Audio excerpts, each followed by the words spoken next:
You are now watching The Lone Blown. Blown! Yo, what's poppin', everyone? Welcome back to The Lone Blown. I'm The Lone Blown, aka Zach Lesage, and today we're going over the complete Japanese set of BattleStyles.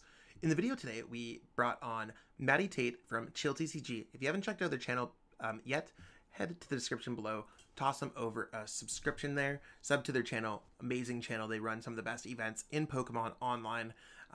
Super close friend of mine, so happy to have someone to kind of go over the set. I'm excited because after the first 20 or so cards, it seems really interesting. So let's see exactly what's involved in this set, and let's just jump right into the video. It's a little bit of a long one today, so I don't want to waste too much of your time. But if you haven't subscribed to the channel already, subscribe to The Lone Blonde as well. We're on our road to 1,000 subs at the time of this video, so please check that out. All right, have yourself a great one, and let's check it out.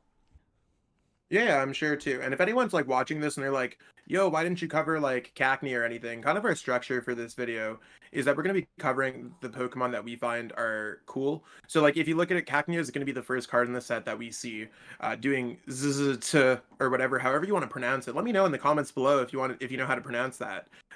10 damage, 20 damage. We're probably not going to be covering too many cards like that, if any. Right. But when it looks to other cards too, we might look at Cacturn. And not to like jump ahead or anything to go through it, but just give you an idea of what it is.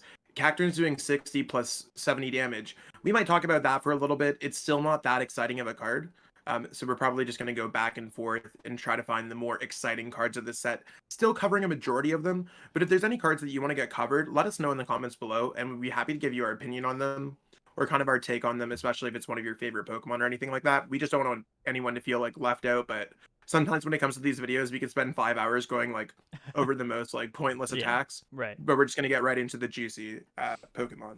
I agree, man. I am going to start off with Cacturn, though. It's our first sort of stage one, fully evolved Pokemon.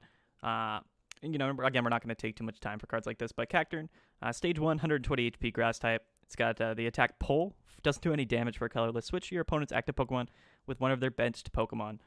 So I guess that's kind of cool, but I mean, these days, so many decks are running 4 of Switch and stuff. It just doesn't seem like a very viable attack. And then a grass colorless Thorny Punch, 60 damage. And if this Pokemon has any dark energy attached to it, it does 70 more. Does have a colorless in that attack cost, so I guess you can put a grass and a dark on it. Hit for, 130?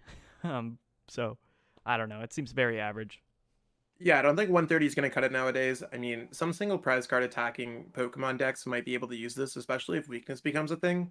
So, like, I wouldn't entirely sleep on this card, but, like, I don't know. To me, this seems like a 3 out of 10 kind of thing. If you're playing the build and battle kits, this one might be absolutely busted in there, especially if you toss a few dark energies. Right. But beyond that, its retreat cost is poor. Its attack is kind of poor.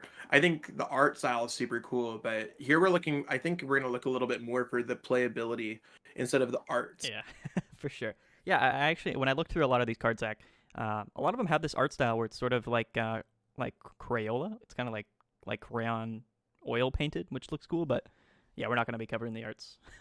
Yeah, no, I mean, it's super cool to look at the different art styles. Like, I mean, I think there's a lot of cool things going on with Pokemon cards. Like, even Pokemon on their website shows, like, their favorite drawn cards from time to time. I think there was an article a few months back.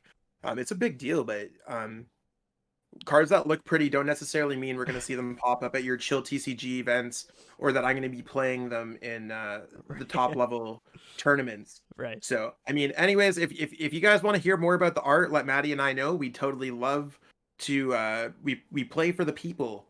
But I don't know. We'll continue. I mean, I'm looking over here. Durant's interesting. Durant's pretty interesting. Yeah, you want to cover it? You want to go over it? Yeah, I think Devour is super cool. It's weird because you can only get the 4 Durants in play. There's no way to really cheat another Durant out of your prize card. So if you prize a few, it's going to be kind of a weak attack. But if you put this with, I think the card's what, Curse Shovel? Yeah, Curse Shovel, yep. Curse Shovel, if it gets knocked out, you could just continuously like mill cards from your deck. Obviously, the ban of Bellaba and Bryson Man is going to hurt the playability of a card like this. Yeah. But I mean, I think mill seems interesting. This is like one of the more mill control-oriented cards we've had in a while. For sure. Yeah, so for the people that it's kind of small on the screen, but Devour, 2 colorless energy. For each Durant in play, discard the top card of your opponent's deck. So again, At the most, you could do 4 cards for this attack, but you have 90 HP. You're probably not living many attacks, and that's only going to get lower and lower each time your Durants get knocked out. Pokemon's kind of phased mill out for the most part with the ban of Babelba and Bryson Man, but they keep printing these sort of mill cards. I think we had a couple in the last few sets that didn't really see a whole lot of play. I think the Toxtricity was one. They keep printing them out. Yeah, that's I think that's one that I was gonna say. Yeah, I think they want to keep it a thing in the format, but it's just not going to become a very powerful deck archetype like it was.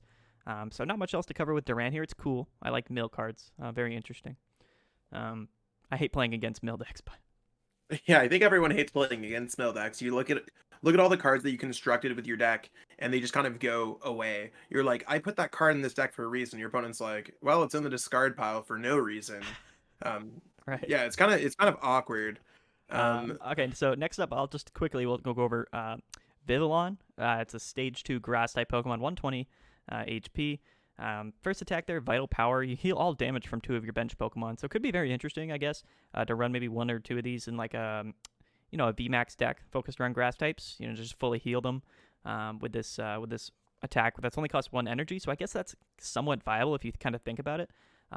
But Boss's Orders is a thing, and it's not super likely that you'll get hit hard with 2 VMAXs or high HP Pokemon, and then next turn you'll be able to switch into Vivalon and heal them both up. But I guess that could be a very powerful combo. You know what I mean? Realistically. So I kind of like this card. That second attack. I think. Yeah, go on. Combo to me seems like the word to describe it. And it might be a little bit more like one that's like really casting your net out fire. Because as you said, like, which Pokemon are even getting 2-shot in this format? VMAXs, maybe even tag teams.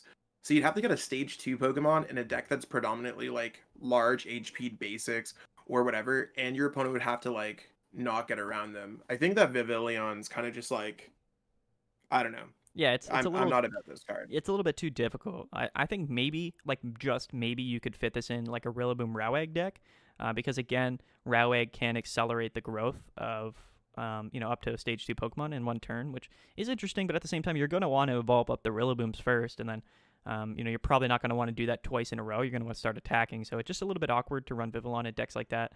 Rillaboom VMAX doesn't see a lot of play, or Beetle. I guess it could see, you know what I mean? Other grass type VMAX decks, maybe, but it's kind of a stretch. So I'm feeling, again, like a light 3 or 4 for Vivalon. Nothing too crazy. I mean, I feel like you're being like super nice. I feel like the Cacturn might have been a little bit more playable. It probably was. It probably yeah, we'll have to see it. I mean, again, super cool on the card art. I kind of like this. I don't know. Yeah. We don't need to get into the card art. There's so many cards to look over. If I just went over, although I know I'm saying that. Has anyone here seen how derpy Flapple V looks? Oh my god, I'm looking at this card right now, man. It is the most ugly V Pokemon I've ever seen. I kind of love it. I want to slap those cheeks, bro. I don't know, man. Pokemon designs have gotten so random. This might be the last card art that we talk about. I promise. We're not here to talk about the card arts. We're going to talk about what the playability of them. But yeah, this art is just disgusting, bro. Flapple V, so 190 HP, Zach. It's got 2 attacks. First one for a grass energy. Sour Saliva. 20 damage. During your opponent's next turn, the defending Pokemon attacks cost 2 colorless more. So this is actually very interesting. Flapple, I think it sounds really good. Like I'm reading it and I'm just like, 2 energies more. That's kind of gross. Especially like, I know Crushing Hammers kind of grinds everyone's gears right now, and Wonder Slab and other things like that. I mean, we've already seen Billowing Fan release a couple weeks ago for this set. So kind of this with an energy denial deck, or even just like in general, I think this attack's very strong, like immediately, like one of the stronger V attacks in the game immediately. Yeah, especially like at the beginning of the game. I was thinking maybe you play this in a deck just to sort of stall out for decks that kind of take a little bit longer to set up. Specifically grass type decks. And if Flapple V's your starting Pokemon, you just attach an energy to it, you just start attacking for 20, and your opponent probably won't be able to attack back for 2 or 3 more turns, right? Unless it's a welder deck, maybe, and then it's probably like 2 turns. We should also note too that they can use Switch to get out of this. So it's not foolproof at all. I don't want anyone to be in the comments to be like, Zach, that Switch is like a 4 of in every single deck. Yes, that's very like clear. I just want it to be like, right, I think the attack's cool. But if they switch, it still affects that Pokemon that they switched out, even if they switch back in, right? So they just have to set up something on their bench, right? Is that how it works? I'm pretty sure the defending Pokemon is no longer the same Pokemon once they switch out. Is that okay? I wasn't sure. I'm pretty sure that's how the ruling goes. If anyone wants to let me know in the comments below if Yeah. however it goes, but I mean I'm pretty sure once you switch to the active Pokemon, any effects that were on that Pokemon are just gone. Kind of like as a Yeah. quasi like special condition. Yeah. I mean, I think that's the same for a lot of cards. So I think that makes sense. That second attack, Grass 2 colorless 120, very average. But again, Flapple V does have a VMAX Pokemon, so we're gonna go ahead and take a look at the VMAX version of Flapple. Again, very derpy art. I said we wouldn't cover it, but hilarious art. This, in my opinion, Zach, is the worst VMAX of the set. It's kind of, in one in one side, I'm happy about it because Orbeetle VMAX is probably still the best Grass type VMAX. But kind of sad that we don't get often a lot of times good Grass type VMAXs. So it's got 320 HP, retreat cost of 3, weak to fire, no resistance. And that attack there, Zach, Gmax roll 250 and does 10 damage less for each damage counter on this Pokemon. I think it's terrible. I think you could put it in there, Zach, and hit for 250. But the next, like, if you get hit by a Zacian, you can't do any damage to this thing. Like, you can't. Yeah, I mean, unless you're finding it some way, and I mean, if anyone brings up the Vivillion or anything like that, like, we're not playing Vivillion Flapple VMAX, please. But it's one of those things, like, maybe there's a way to move the energies off of it, or I don't know. Like, I feel like something like this is just like, if the attack was doing 350 damage, I would shut up. If it was even 300, I think it would be more playable, but 250 is just a little too low. Like, when I'm playing Pikarom and I'm hitting for Raichu, just doing like just Raichu's full blown GX attack, 250 doesn't seem to cut it anymore. And the fact that there's like this extra kind of stipulation on the 250, it's a 250 minus. I honestly don't remember the last time a card that had the minus in its name was good. Was good. Yeah. And it's I mean, I'd love to have a conversation about that if anyone wants to bring that up. If anyone wants to do some fact hunting, that's a good fact hunt. Find the most playable minus attack. For sure. And I think that's kind of what puts the nail in the coffin. I think this is a case where the V Pokemon is more playable than the V Max. I agree completely. I mean, I see what they're kind of going for. We have things like that Vivalon we touched on. Zarude V completely heals Pokemon with its attack. And then, I guess you could run Malolana and things like that. But this Pokemon, I mean, just the idea of hitting for 250, which, again, right now doesn't even KO a lot of like most tag teams or VMAX Pokemon. And then if you get hit by like one strong attack after this, then you can't do any damage. So, but I understand sort of what this deck archetype is supposed to look like. I just don't think it's going to be very good at all. And it's kind of disappointing to see VMAXs like this. But they can't all be winners. You know what I mean? So we'll see in the future. There could be something. There's also Appleton that's kind of related to these cards. I know it has nothing to do with this, but in the future, like lore of Pokemon, there's a very good chance that there's like an Appleton VMAX that might work with this card. So I mean, I'm not going to count this card out completely. Flapple's interesting enough that it could be okay, but right now, like as is, it's pretty terrible. Yeah, as you say that, it would be cool if we had like a Flapple VMAX like this one, or just this one, and then we had a Appleton VMAX, which was like do 50 damage. Like an Appleton VMAX. If one of them's your active position or something, heal 80 damage. If it's an Appleton V or a Flapple VMAX, right, or something like really, like imagine if it did like only 50 damage. But it was like heal all damage from your Flapple VMAX. Like, and then you could just switch between them every turn, and then just do 250 and then 50. That might be kind of cool. But for right now, it's just no. It's a no, man. Not at all. Moving on, we'll take a look at Entei. You want to cover Entei for us? Yeah, Entei. I like its first attack. It's 130 HP, fire energy. For its first attack, doing 30 damage, which I think is fair. And you can attach a fire energy from your hand to this Pokemon. That's really where I feel like the card kind of gets lost. Yeah. Doing 90 damage for 3 is really just not up to pace. Like when you have cards like Zacian V doing 230 damage for 3 energies, burn doesn't matter at that point. Being a single prize card Pokemon doesn't matter. Like maybe maybe if you're playing in the build and battle or a pre-release or something like that, again, it's one of those cards. I just don't really see where this card it'll never fits in. Yeah, it'll never really see any actual play. It cards like these, like oftentimes with these single prize attackers, like they really need to have a really good attack for one Yeah. energy to make them viable. And you just really can never justify putting 3 energies on a single prize Pokemon to do 90 damage. It's just Exactly. So playability. Yeah, playability. I'd go 2 out of 10. Art though, I'd go like a 9 out of 10. Yeah, I mean it's pretty cool. I mean, I guess we're gonna lie to everyone about the art that we're gonna be going over or not, but whatever. Here we go with the Entei. I mean, it's popping. It's hot. It's flames. Ambor. Where does this bring us? Ambor. Embor? Yeah. That's the first single strike card we're seeing in the sets. Yes. The single strike and rapid strikes.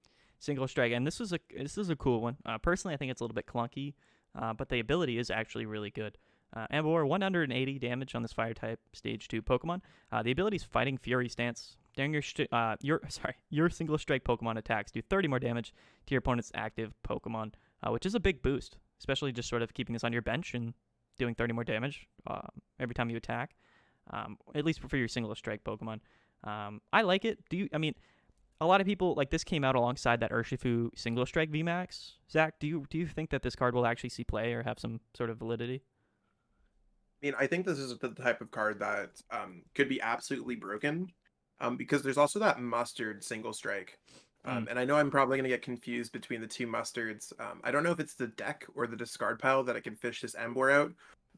I mean, we'll find out by the end of the set review. I think it's discard. Sure. So you pop the Embor in your discard pile. You kind of whittle around with your hand to play the mustard card, and then you have a plus 30 and you're using your supporter. We've seen cards like this do well in Yveltal decks in the past, maybe about 5 years ago, where they were playing like Archeops, or they were playing other cards just like in general that they can get out with Maxis. So I mean, Archie's decks have done well, Maxie's decks have done well to some capacity. Maybe we'll see mustard decks grab these stage 2 Pokemon out of the discard pile, especially for an ability like Fighting Fury stance. Plus 30 damage is not anything to scoff at. So I mean, I don't think we're going to see a Heat Crash coming out. I think Fighting Fury stance is the only reason why this card's good. And at 180 HP, like, it's not even getting sniped by a Pikarom. It's not getting sniped by a Cramorant. Right. It's you're gonna have to really try to knock this thing out on the bench, which I think makes it a bit better. I like the idea. Like Urshifu single strike VMAX, I think does like 280, or was it 300? It was something crazy. But I mean, you could have an Embor on the bench. You could even pop a Leon, and then you're just OHKOing everything in the entire game, which is pretty appealing. It's pretty appealing. There's also nothing that says that you can't have multiple Embor out in play as well. Exactly, which is scary. So, I mean, even if you think about it, like if you just have a bunch of Pokemon out and then you start attacking with like a Tapig or something like that, Tapig could start hitting for like 110 for 2 energies, and that only scales up. So like, I mean, I don't want to be like, yo guys, let's build a Tapig deck, but it's one of those things where like Embor on its own, like doing extra damage like that, could be absolutely huge, depending on what type of single strike Pokemon get released. And I mean, as the press release said, there's going to be more single strike cards and rapid strike cards to come. So this is just a card that's going to get better with age. Yeah, man, I agree. I think if this Pokemon had a attack cost of 3, then I think it actually might be just like good on its own.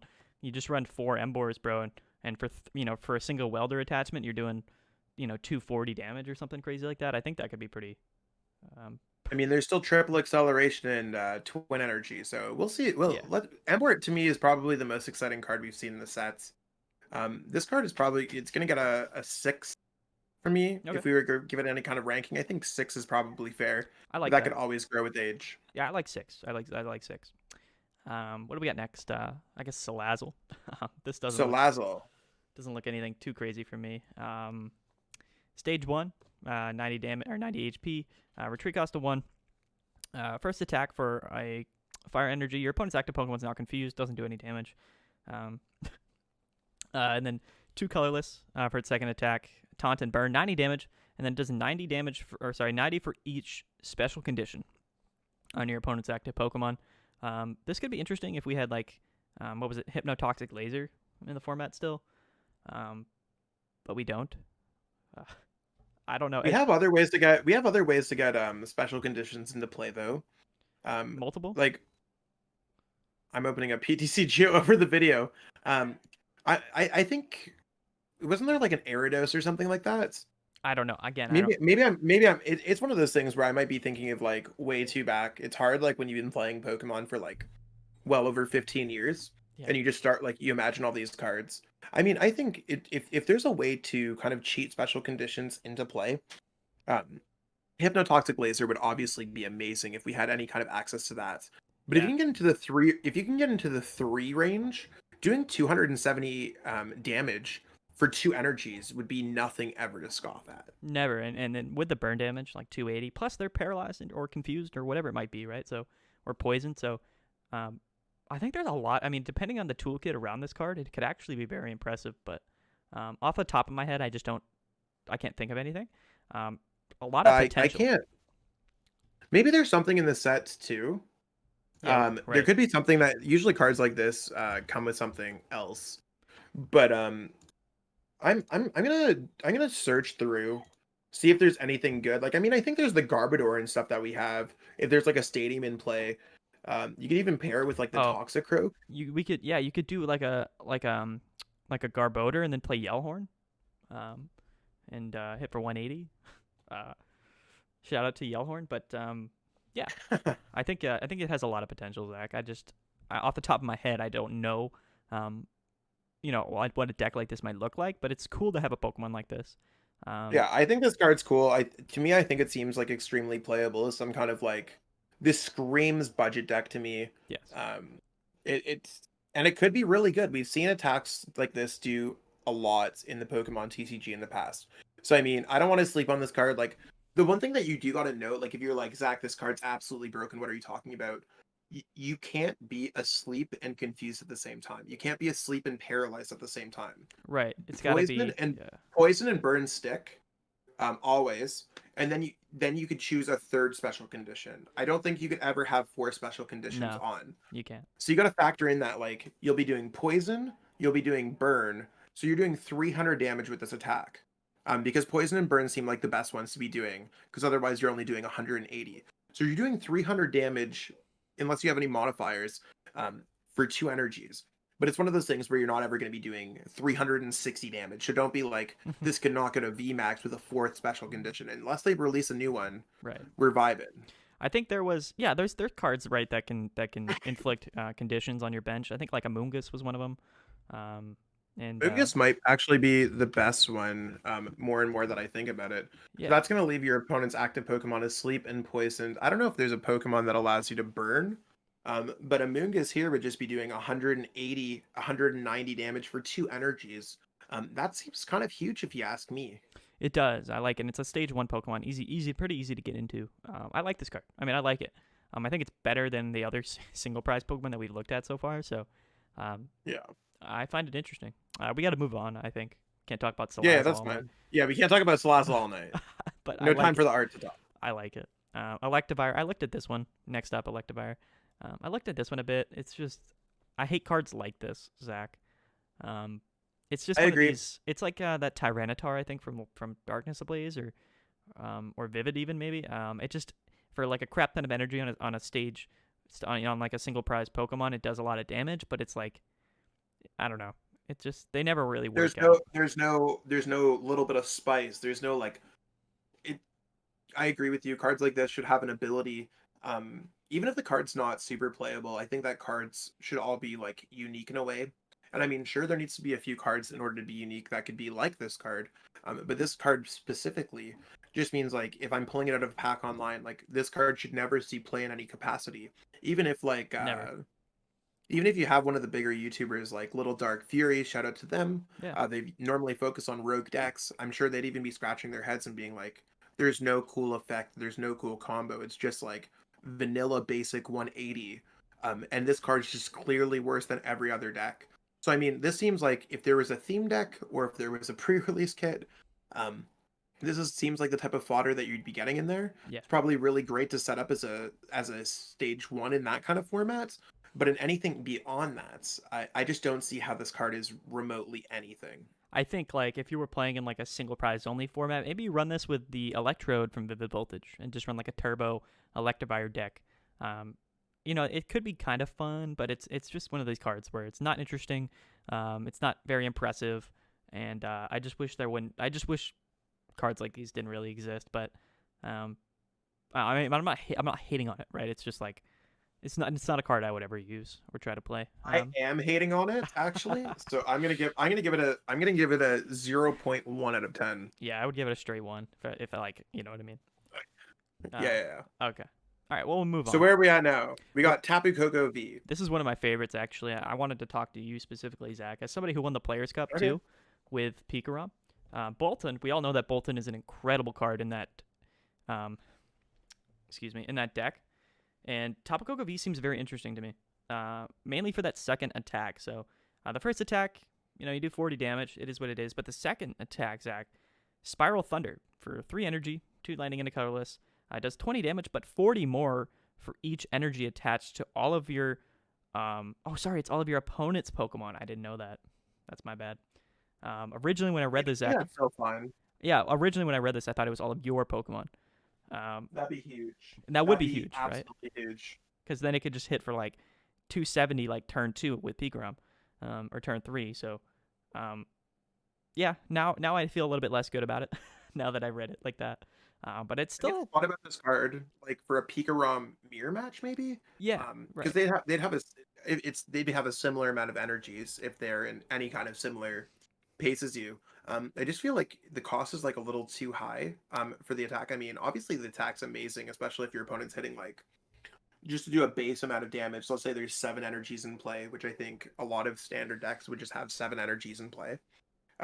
7 times 4 would be 280, 300 damage for 3 energies, 100 damage per energy, which would be huge. I just think it's going to be really hard to get the energies onto this Tapu Coco V. You'd have to go like into a full blitz, Right. or Exactly. electrify to it. As you said before, Boss's Orders is a card.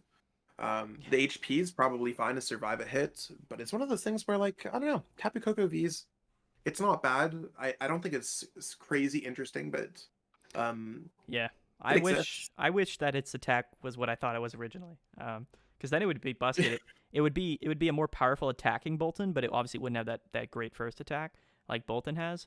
And my mind was racing when I first read it, but now, yeah, I find it to be very, very average. I like the original Tapu Coco V better, not because, I think the attack is better on original Tapu Coco V. I like the first one from base set, but Yeah. I also think Free Retreat is super good right now in the format. And I agree with you. I don't know where Pokemon's design goes, where like there's a Tapu Coco V that has free retreat. So in my mind, I feel like Tapu Coco V, especially like it looks like it's floating. Where does that one retreat come from? If this card had 0 retreat, my eyes would widen a little bit more, and I don't think this card would be broken if it had 0 retreat either. no, not at all. So, I mean, I think that this card's it's interesting. I'd sit on it. Might never see any play. Might be one of the best cards in the format. Nah, I don't. Because it does have a Tapu Coco V Max. It does, but I'm not too high on the Tapu Coco V Max. You want to cover that for us? I mean, I feel like I like the Tapu Coco V Max more than I like Tapu Coco V. I agree. I mean, I'd say I'm fairly experienced with Pikarom. I did win the Players' Cup 2 with it. So Tandem Shock is a huge portion of that deck. The fact that you could go Max Shock, 180 damage, if you are behind on prize cards compared to your opponent, they're auto-paralyzed every single turn. No switching to the active, no nothing like that. You have a 320 HP Pokemon that is paralyzing your opponent. This card screams comeback potential. It seems like it's going to be difficult to build up. Would this work with that Electrode that you were talking about earlier? Yeah, Electrode it works for anything. You just discard, or you knock out the Electrode, and then I think you grab like 2 or 3 energy from your deck and put it on any of your benched Pokemon. I was gonna say, like, the Electrode would actually really work well with the Max Shock attack. That's actually so smart, because you're discarding, you make your opponent draw. Yeah. So you could actually pop like 2 Electrodes. I'm excited. And then just have double Tapu Coco V Max. And then just be like, I'm paralyzing you every single turn, and probably playing Marnie and Crushing Hammer and Billowing Fan. Wow, Zach. You're blowing maybe my mind this card's right now. better. I feel like this card might be better than I originally thought, especially with like It's just because you said Electrode earlier for the Electivire. I would have never thought about it. Electrode is a really good card, man. It just happens to work really well with this one specifically for that poison effect. And you're literally just well, I mean, you'd be doing it on turn 2, right? Of course, because Electrode you have to evolve into it, but yeah, I mean, it's pretty much an easy 1-turn setup here on this Tapu Coco VMAX, and then yeah, you just you hit for 180 paralysis, and I like it a lot. I think what you just said was actually really smart. And with the paralysis, with hammers and with Marnies and such like that, I think this deck actually could be pretty viable. We don't have, I mean, the lightning decks are very good in the format, Zach, with Pikarom and such, but we haven't really seen a great lightning type VMAX.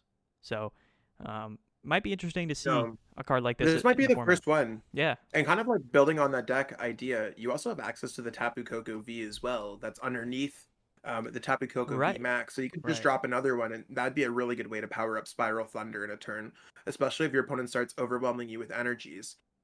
If we look at the format as it is this week, specifically at the time of filming, Centiskorch VMAX is kind of all the rage. Yes. And I see Centiskorches with 7 energies in their front, 3 energies in their back. Yeah. And you just smoke them for so much damage, like 400 damage. So I mean, I think a deck like this actually could be viable. But I mean, obviously we'll have to see what the future beholds. Like we're still waiting on a few. There's still probably going to be a few other cards that trickle into our English set, like Forgotten promos. Yeah, there will be stuff like that. So yeah, I think obviously Maddie and we plan to cover everything about this set in the future. Maybe together, maybe separately, but we'll have to see what the whole forefront of the set looks like, because we're still a couple months out. For sure. One thing I do like about this Tapu Coco VMAX is that you have the option of running either of the Tapu Coco Vs in the deck, right? So that's really hot too. And the good thing about the older one is that you get the consistency boost. Just drawing a couple cards could save you out of a dead hands. Yeah, especially if you're going second, right? You don't get Bolton or whatever you're running. Yeah, I like it. I think this is a very interesting deck, actually. You kind of talked me into it. I wasn't very hyped on it, but now, the pieces are kind of coming together, and I think it could be a very interesting deck to play, right? It might not be like a tier 1 deck, but it could be a very fun deck to play, which I think we need more of right now in the format. Yeah, I mean, we'll only be able to tell what the format looks like. It sucks that, like, Urshifu VMAX is fighting type, and that's probably the biggest card that's coming out of the set. So I mean, true, I'm not going to hold my breath that this Pokemon is literally weak to fighting. But I mean, weakness guard energy does exist, and there's other ways to get around it. But I guess we can move on to some other cards. I'll let us know if you like this deck idea in the comments below or anything like that. For sure, man. That might be a video in the future. But I think next up is Bolton, I guess. Well, actually, I mean, we can talk about Yamper. Yamper is actually exciting. Yeah, because he's got that nice ability. So fetch the ball, Yamper's ability. Once during your turn, when you play this card from your hand onto your bench, you may put 1 Pokeball, 1 Great Ball, 1 of each from your discard pile back into your hand. So this could be very good in decks that constantly are looking for Pokemon search, maybe, or like Pokemon searching cards, maybe things like Mad Party or Eternatus or whatever it might be, cards that really are looking to. I don't think you want to put Yamper in Eternatus, but that's true. Yeah, you can't do that. But I mean, definitely for Mad Party. I was literally like waiting for you to say Eternatus just to be like, haha, I'm gonna get you. No, it's true. But you're right. I mean, I mean, this card's so cute. You probably want to put it in Eternatus. Like, let's be real. Just to look at it in your hand, you know what I mean? I mean, I think the ability is cute, but I mean, that's basically all this card is worth for it. Like, Flop is a weak attack. But the Bolton of the set is also slightly interesting as well. Yeah, it is. So Bolton, stage 1, 130. That first attack corner for lightning, 30 damage. The defending Pokemon can't retreat. Not super crazy. But that second attack, 2 lightning and a colorless Defiant Spark, 130. And if this Pokemon has any damage counters onto it, this attack only costs 1 lightning. So definitely super interesting. If this was a basic Pokemon with these attacks, I'd be very high up on the card. But overall, I find it to be, it could be an interesting little single prize variant deck. 130 for 1 energy. Not too bad. Is there any? This could work with like the Donphan Spiritomb deck. You're right, because Donphan does like that. They do the damage counters. Jinx, Spiritomb, Bolton can move the damage counter to the Bolton. Especially with weakness being involved, I think weakness is a big factor. Doing 260 for 1 is a lot different. So I mean, it's something to consider there. I mean, one energy attacking Pokemon, um, that can just work. I mean, I think it sounds cool. I don't hate it. It's interesting. It's different. I like it. You know what I mean? It's better than the Electivire. I'll put it like that. Yeah, for sure. Um, yeah, I guess we'll move on. Not much else we can say. Both of those cards are pretty cool though. I like it. Interestingly, this is like the 5th Bolton card that we've had so far in the Sword and Shield era. We had like one in base set, one in Rebel Clash. We had we had Bolton V, and I think we had another one that was printed in another set. So I think this is either the 4th or 5th Bolton we've gotten. But cool Pokemon. Yeah, it's cool. I want to talk about Galarian Slowpoke. Okay. So doesn't do any damage, but for a colorless, you flip a coin. If heads, you switch your opponent's active Pokemon with one of their bench Pokemon. If this was an ability, Zach, I think this card would actually be busted. It's like just like a Pokemon catcher that you could keep on your bench every turn, but it's an attack, so it has to be in the active. For that reason, I don't find it to be that good. But it could be kind of useful, I suppose, in decks that try to bench lock a lot with like Absol or Galar Mine or whatnot. But again, like you said, switching is a 4-up in every deck. So yeah, switching's a 4-up, and there's even the Bird Keepers, Malolana. I did peek through the set a little bit more. Escape Rope has been leaked for a few days, so I mean they just added enough into the format where it's not necessarily one of those things that we want to worry about too much. I mean, the fact that there's a Galarian Slowpoke means that there's probably a Galarian Slow Bro in the set. Maybe it's dark. I think it's later down the line. I think it's a different typing, but hold your thought on this, everyone. We'll have to cover that one a little bit later on in the review if one exists. I thought it was an interesting card. I don't think it's good, but I did want to mention that if that was an ability, that card would be kind of busted. But yeah, it's not. Where are we up? Where are we up at next? Grumpig? Yeah, if you want to cover it, why not, I guess. Grumpig is terrible in every capacity. Grumpig reminds me of... I don't even want it, if someone put something in my drink that wasn't supposed to belong is how Grumpig looks. Yeah, man, I like how its mouth is like smirking and he's got like his little tongue. I don't know, man. This looks like a Salvador Dali painting. This looks like something I drew in art class in like 5th grade. Exactly. This is like a self picture of me. If you were to draw, I don't know. Yeah, if I were to draw myself, so and yeah, there's nothing else about this card that we could only comment about the art. I don't even know where it's dancing. That's the thing that's bothering me. It looks like it's a dance floor, but it also, I don't even know. He's in another dimension, bro. He's in a new world. Yeah, man. Maybe this is part of the Lentil region for new Pokemon Snap. The Lentil region, bro. We should make a video on Pokemon Snap. We should make a video on Snap, bro. I don't know. Let us. I mean, I feel like I always ask questions to the audience as you're watching this, and I don't know if y'all like that or not. Let me know in the comments below. But if you feel like we should make a video about Pokemon Snap, let me know in the comments below. I'd love to hear your thoughts on it. I mean, I think Maddie and I are both old enough where we grew up with like the grimiest Nintendo 64 cartridges. Dude, I love. So if you want to watch a video on dude, Snap's one of my original Snap's one of my favorite games of all time. Yeah, by far. I'll save us some time here because I know we ran over a little on the Tapu Coco. Chimecho sucks. It's minor error in running, searching for basic energies, making your opponent's active Pokemon asleep. Cards like this are just like, again, it's like pre-release fodder, build and battle fodder. Yeah, it's again. It looks super cool. I like the art. There's a lot of art that I like in the set a lot. I feel like they give all the crappy cards great art. The Grumpig, man, if that was playable, I'm not gonna lie. But yeah, I think we just move on to a card that has an ability, the Meowstic. Yeah, a little bit more interesting. It is a holo rare. Interesting to note. So gonna be a little bit rarer to pull this out of your packs than other cards. But the ability there, ear movement. So once during your turn before you attack, you can move one damage counter from one of your Pokemon to one of your opponent's Pokemon. I find this to be a little bit interesting. I don't think it'll like break the game at all. Like I don't really see that as seeing too much play. Again, it's kind of a mix between like Jinx and like Zigzagoon in terms of its like utility. But you can't move it from one of your Pokemon to your own Pokemon. It's got to be from one of yours to your opponent's. And I think if you're looking to play this card to get rid of damage counters, like, you might as well just play healing Pokemon. And if you're looking to place damage counters on your opponent's Pokemon, you might as well run Zigzagoon. Yeah, I agree with that. I mean, unless there's some kind of other Meowstic that works with it, I don't see that this one's going to see too much play. But you never know what the future beholds. I don't know if we have too many abilities like this, so it's at least this card's super not playable. It's not that it's not a unique card. I think I think that perhaps you could run this card with like Spiritomb and then Sableye, in where you place damage counters onto your Spiritomb, you move that damage counter onto your opponent's Pokemon, and then you attack for more damage each time you do that with Sableye. That's like the only thing I can think of, but that seems super clunky. And exactly, it's just adding another stage 1 to a deck like that. So maybe this card will find a home, maybe not. Probably not. You want to cover Mimikyu for us? Yep, Mimikyu. Again with the weird arts.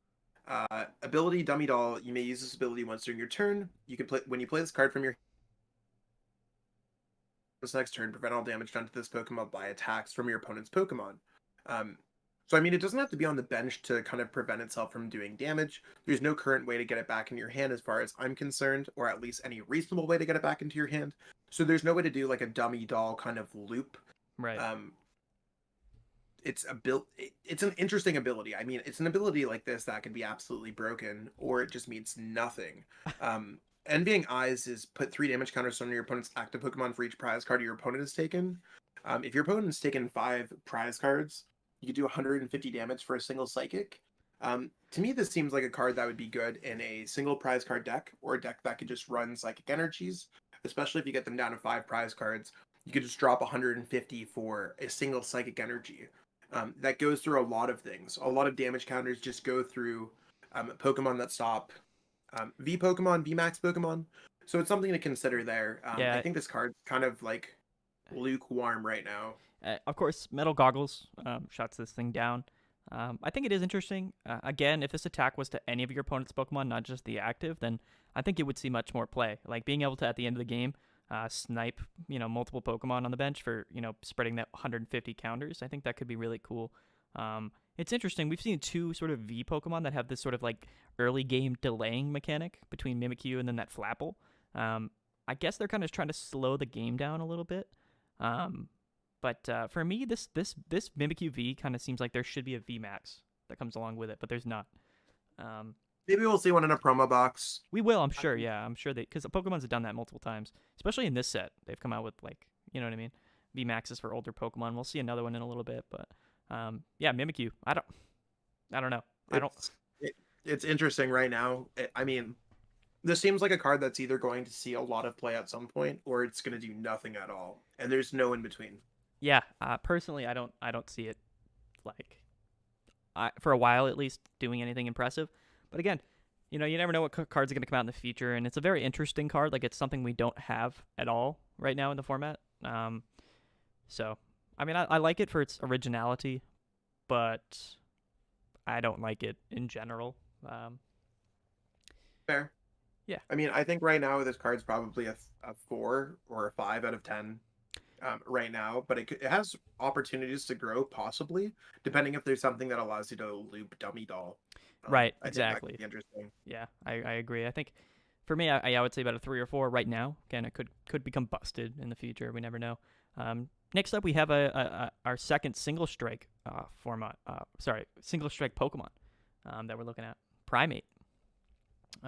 Okay. So it's stage 1, 120 fighting type. It does have that single strike sort of mantra to it, that title. First attack for colorless, 20 damage. Discard any stadium in play.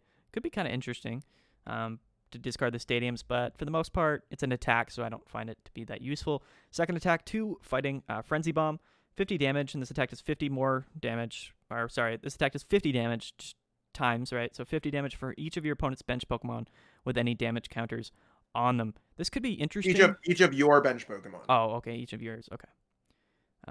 Okay. At least that's something that you could probably control a little bit more, maybe. Yeah. At first glance, I was like, bro, throw this in Orbeetle, dude. But yeah, no, it's yeah, that would be broken if you could play this with Orbeetle Primate. It would be nuts, dude. Maybe we already talked about Donphan once this video. I think Donphan or Jinx or Spiritomb. This might work really well with Spiritomb. And Jinx, just kind of moving all those damage, swinging for 250. The energy cost might be a little bit difficult to pull off. Is this the one that gets the double energy? No, I think No. this is the one that gets... Yeah, it's a single energy, special energy. Yeah, I feel like this is a card that you would technically want to throw in into Spiritomb Donphan, but Probably just going to be Spiritomb Primate at this point, and Spiritomb right. Primate with Karate Belts and Escape ropes with something. with Something. yeah, with what is it called? It's called a Spike Myth, where puts damage counters on. Yeah, it could be good. Well, I mean, it doesn't matter because like it only goes for your bench Pokemon, so you could just have the Spiritomb sound on the bench and then just move a damage counter or something like that. Because the Spiritombs all do the damage counters to themselves. That's 4, and then you could just put a Jinx down, and that's 5. So I mean, this could swing like later on in the game for a lot of damage. The biggest thing is just like, can you get down another Mankey and something else? I mean, I think an attack like this is cute, doing 250 damage, and then obviously there's damage modifiers that work with it. It's just, I think this is it falls on a little bit more on the rogue side because you just have to have so many combo pieces to make this work. Yeah, but I think it could be a very interesting rogue deck, right? There's a lot of cards that could go along with this, and potentially, right, if you do get that combo somehow, right, and it all works out well, then yeah, you could be slapping people pretty hard. But yeah, I don't know. It's cool. Again, it's one of those probably like a light 5 for me, maybe a 4 or 5, but I think it's really cool. I agree with you completely. It's one of those cards where I can't hate it because it brought something unique to the game. It has a cool attack, has some kind of cool mechanism. We could already come up with some deck ideas, but they're pretty weak deck ideas that can probably be taken apart easily. So all right. The one good thing that it does have going for it is that it is a single strike Pokemon. Right. But right. we'll just have to see exactly what that means in the future. So what does that mean we're on now? Gliscor? Gliscor, yep. And I think that's about as far as we're gonna get for Gliscor. Yeah. With an attack like Guillotine, you'd think that it'd be like chopping your opponent's head off. But it's doing 90 damage apparently. Yep. So first attack, I say 20 damage, flip 2 coins, 40 more for each heads. So at the most, you're doing 100 damage for 2 colorless. If you flip 2 heads, sounds absolutely terrible. If. It's a big if. I like that it's kind of like a gargoyle on top of like a thing. I mean, all the worst cards we could talk about their arts seems kind of cool there, but yeah, that is cool. I say we move on to Colossal, which I think is our next. I like Colossal. Look at that art, bro. Wow, look at that art. Yeah, okay. This doesn't look like a Pokemon. This looks like it could be like a magic card or something. It does look like a magic card. You're right. Okay, so Colossal here. Stage 2 Pokemon, 180 HP, weak to grass, retreat cost of 4. First attack, Cold Cannon, 90 damage. Flip a coin for each energy attached to this Pokemon. This attack does 90 damage for each heads. That's kind of busted if you think about it. For 1 energy, potentially, you have the option to use this attack if you have a lot of energies onto it, or if you have 4 energies, you can use that second attack. Wild Tackle does 200 flat, guaranteed, but 50 damage to itself. So I like this. Do we have a good way right now to put a ton of energy? I mean, you could. I think there's the other Colossal, right? I think you could just run like maybe a 2/2 line of Colossal. That's true. B's a card too that can accelerate energy, fighting type. Yeah, maybe you could just run like a gigantic B Colossal deck and run lucky with some heads, play some Glimwood Tangle or something. Reflip those coins. I mean, to me, this seems like it's. I know we've already brought up LDF, Little Dark Fury, but I mean, to me, this seems like something that's going to get covered on their channel very quickly. Yeah, LDF must be salivating at a lot of these cards. A lot of these cards are definitely like rogue deck ideas. Nothing so far like the Tapu Coco VMAX is probably the closest that I've seen to like a interesting deck that has a chance, but okay. I don't know. This card's okay. Yeah, it's cool. It is what it is. Next up, we have a single strike Pokemon again, Stone Journer. Radical. Okay, so Stone Journer, fighting in a colorless Earth beat, 30 damage. If there's a stadium in play, does 30 more. 60 damage for 2 energies, very average. But again, single strike Pokemon have a lot of damage modifiers to them. Yeah. And then the second attack, 2 fighting and a colorless, Giga Hammer 120, and then you can't do it next turn. So overall, I think it's a very average card. I do like the idea though about just like putting all of these single strike Pokemon like in your deck, right, and just running like a single strike box deck. Um, I think that's something that could be good in the future. Like we've seen that with the Team Plasma Pokemon that they've come out. We've seen that with the SP Pokemon from around 2010, 2011. right. I just don't think we have enough of these to even remotely consider that at this point. Like the set seems for a set that's called BattleStyles and it's based around Single Strike and Rapid Strike. I think this is the third Yeah. Rapid Strike or Single Strike card we've seen. Like obviously the Tepig and the other cards like that that evolve, like the Mankey, all count as those. But I mean, in terms of like the main form, these cards just don't seem to be hitting it enough. So I mean, it seems like they're giving us kind of more of an introduction to this, and then it's something that we could consider going down the line. Right. One thing I do want to note back to the art.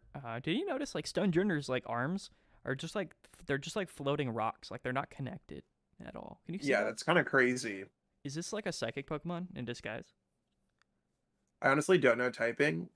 For when it comes to it, like I don't know if this is like a pure stone Pokemon or rock Pokemon or whatever. I think it is in the game and stuff. I just don't get it. Like how are they floating? Like I don't. How does this work? Like if I saw this, Magnets. oh shit, Zach. Again, dude, you've Okay. blown my mind so many times in this video. You're like, what's magnets? I've never heard of them. What's up, Okay, magnets? Okay. yeah, exactly. I'm just moving on to Single Strike Urshifu and Single Strike Urshifu VMAX. I know that I think you and I both covered these on separate videos before, right? Yeah, we covered them. Do you want to go Yeah. over them? Like, do you want to? I think we just go like over the quick TLDR. I mean, I think that compared to the other Urshifu right now, which we'll cover a little bit in the video, this one seems to be the weaker one at first glance. Discarding all energies to do 270 is a little bit on the weaker side, but it does go through all effects. So I mean, it could be interesting, kind of like a Reshiram and Charizard GX. I do like Right. laser focus a lot on Single Strike Urshifu V. I think searching your deck for 2 fighting energies is absolutely fantastic. So maybe we could see a Single Strike Urshifu V kind of beatdown deck with Impact Blow, especially with all the Switch, Escape Rope cards like that we have, because you could get around the effect of Impact Blow. I don't necessarily think Single Strike Urshifu VMAX has what it takes immediately, but I could be wrong. Maybe it's kind of like a more Peko VMAX kind of deck where it focuses on very much on more Peko V, and then goes with one more Peko VMAX. So maybe it is a Single Strike Urshifu V deck where they're attacking on the second turn of the game, doing Impact Blow for a lot of damage, and then you attack with G-Max Blow to end the game by only playing one Single Strike Urshifu VMAX. It should be noted that the Single Strike scroll in the sets could be really cool, especially on a 330 HP Pokemon. It gives you a 10 damage modifier of Outrage, so plus 10 for every single damage counter. I think it could be interesting in that point, but that's really where I think these cards are. If there's anything you want to cover, Maddie, feel free to Yeah. speak your mind.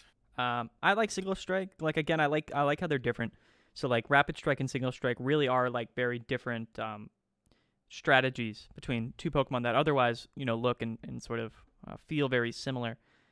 I like for Single Strike Urshifu, I like Laser Focus. It's definitely a deck that feels like you want to go second, get that attack off, accelerate 3 energies after that first turn, and then next turn evolve in and hit for 270, right?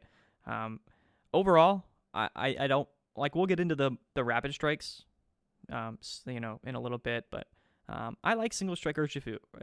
It stands to be proven once all the top players get their hands on these cards and they really try to figure out, the best ways to play them. Then maybe we'll see which card is better. But for right now, just reading both of these cards, they don't stack up to the Rapid Strike Urshifu cards.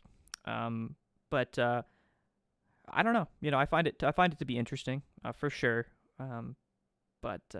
Yeah, I mean, I don't have too much to say. Personally, I don't like these Pokemon where it's like, they're just kind of a little bit plain. They just hit for big damage. Like those aren't my type of decks personally.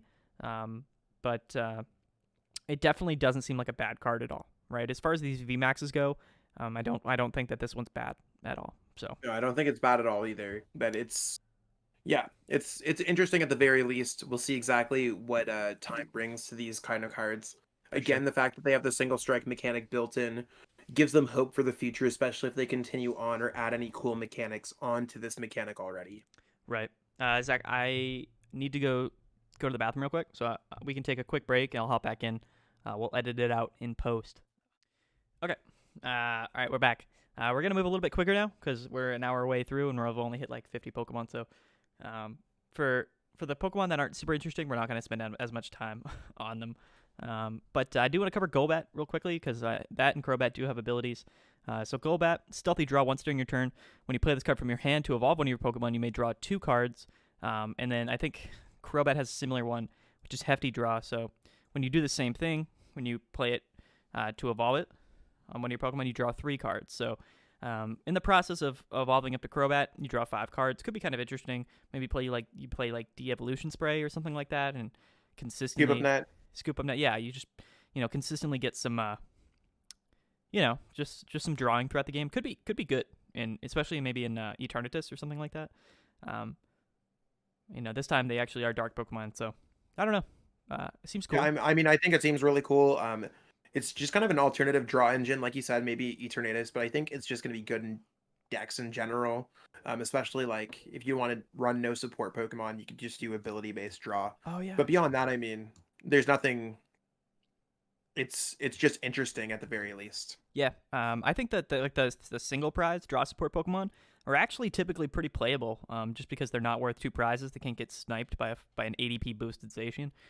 For 3 prizes. So I think for that idea, it is pretty playable. Kind of like Minchino, Chinchino, Oranguru, those types of things. Excuse me. Here's the Galarian Slowbro V, Zach. Let me read it real quick. So Scatter, Poison. Both you and your opponent's Pokemon are poisoned. Interesting.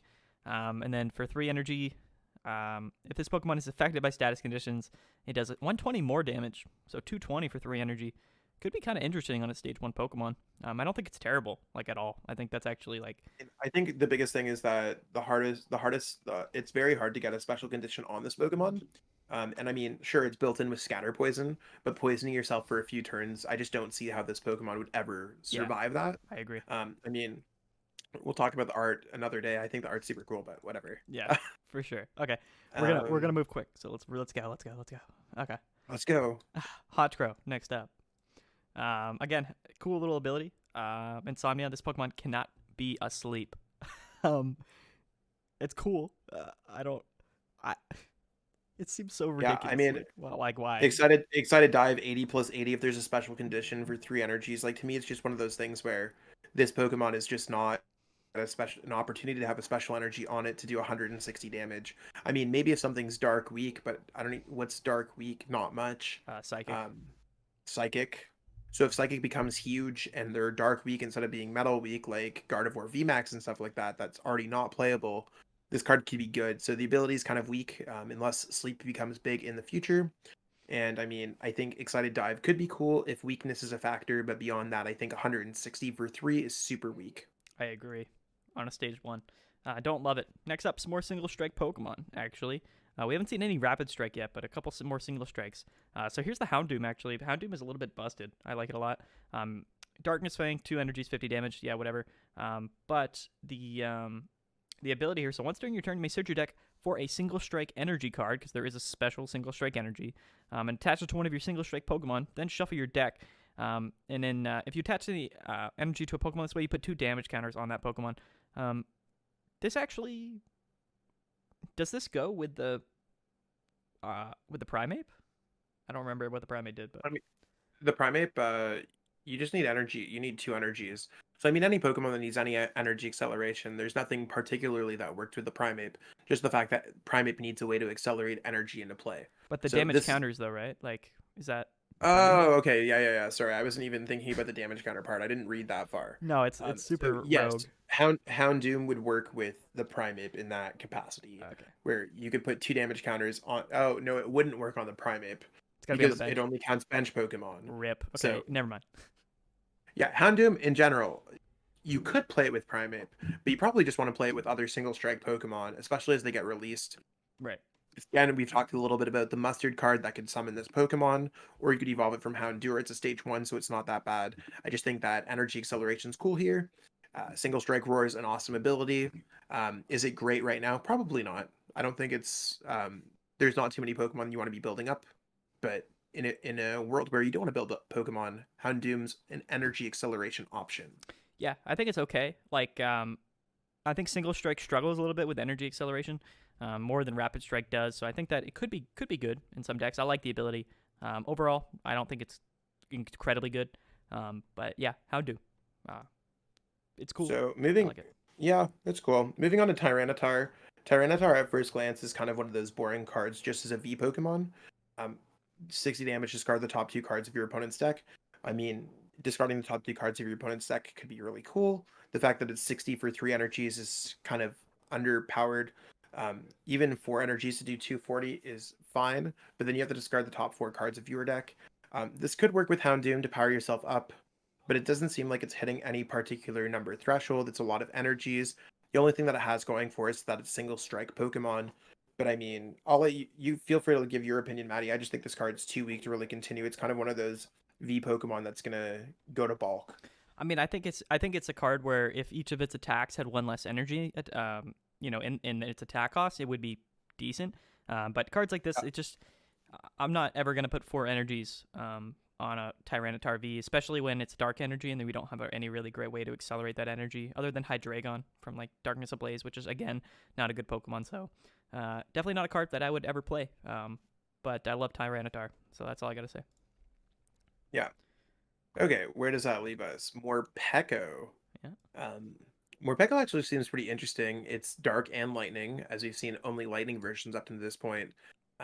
Snack Grab is choose an item from your discard pile, reveal it, and put it into your hands. I think cards like this that can just get back resources can sometimes be good. We saw it with Oranguru with resource management.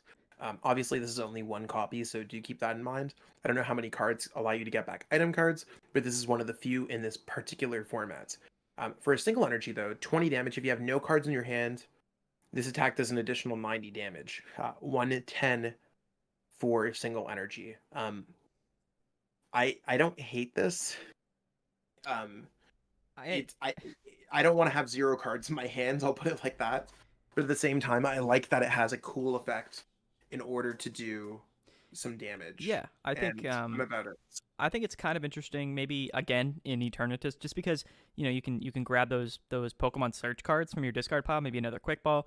Eternatus oftentimes has a lot of cards in hand that it can just burn through, whether it's just placing all those Pokemon on the bench or using like multiple Quick Balls, Great Balls, whatever it might be, right? I feel like when you play Eternatus, there's a lot of times where it runs out of cards, and if somehow Morpeko for that 1 energy can hit for 110 on Eternatus, could be a decent single prize option to populate on your bench. But other than that, I feel like if you're attacking this in the Eternatus, though, it would only be for like its first attack, and if you ever came into a circumstance that you could just like discard your entire hands and then knock out your opponent's Pokemon to win the game on the first turn. Yeah, I kind of like that. Again, I'm not saying it's a great option, but it could be something that people kind of 110 for a single energy is one of the strongest attacks we have on a basic Pokemon, though. That's like for a single energy, I think that's a really strong threshold. I mean, I don't like the way that you have to get there. But I mean, your opponent sitting with like a lone Jirachi in the active spot probably does not want to see a Morpeko. Right. Maybe there's a card up here later in the set that works with this Morpeko. But for sure. All right, moving on. Single Mawile. Strike Mawile. I haven't even looked at this one yet. Neither have I. It is a single strike card, so it does have that going for it. Right. Clamping Vice, Metal Energy 20, flip a coin of heads, the defending Pokemon's paralyzed. Colorless, 100. It's not affected by weakness, resistance, or any other effects. I think that this card is just strictly bland. Again, 2 low damage output, 2 high of an energy attack cost for the other attack to matter. Kind of like a filler card, if you may. Yeah, I agree. I'm a little bit disappointed. I like Mawile cards, for sure. It's like the first single strike metal Pokemon that we've seen so far in the set. But yeah, I don't really see this card ever actually getting played. You know what I mean? But yeah, is what it is. I don't know. I guess we'll just move on from there. New Bronzong though. I like Bronzong a lot. Me too. The ability is kind of broken. Yeah. As often as you like during your turn, you may move a metal energy from one of your Pokemon to another one of your Pokemon. This is very good in a lot of scenarios, especially like Zacian decks, which just love moving around energies, especially since like a lot of times you need to retreat after you attack with Zacian. So maybe you attack next turn instead of getting the double switch or whatnot. You're able to just move an energy, switch, saucer, attach. And then that's just one setup turn right there. I like Bronzor. That's the first scenario that pops into my head. But overall, it's just a good ability for really any scenario. I really like this with Copperajah. I mean, Copperajah, because the thing is, it says as often as you like during your turn, so you can just Oh, move all the energies. Yeah, it's wow. not just one. So you could just like, you don't need that metal saucer. You could just rip all the energies in any capacity, move them around, Wow. as long as they're metal energies. Um, so I mean, there is a card in the set that does do some healing damage. I don't want to spoil the set for you as you're going through us spoiling the set for you. But you could do a lot of healing and moving and stuff like that. So there's some combos that we could talk about a little bit later on. But I mean, the ability Metal Trans, there used to be Hydreigon in formats Yep. maybe about 8 years ago that worked away, just moving energies and stuff like that. And there was Max Potion combos that was successful for a while. So I mean, I think decks like this can be absolutely huge. They've seen success in the past.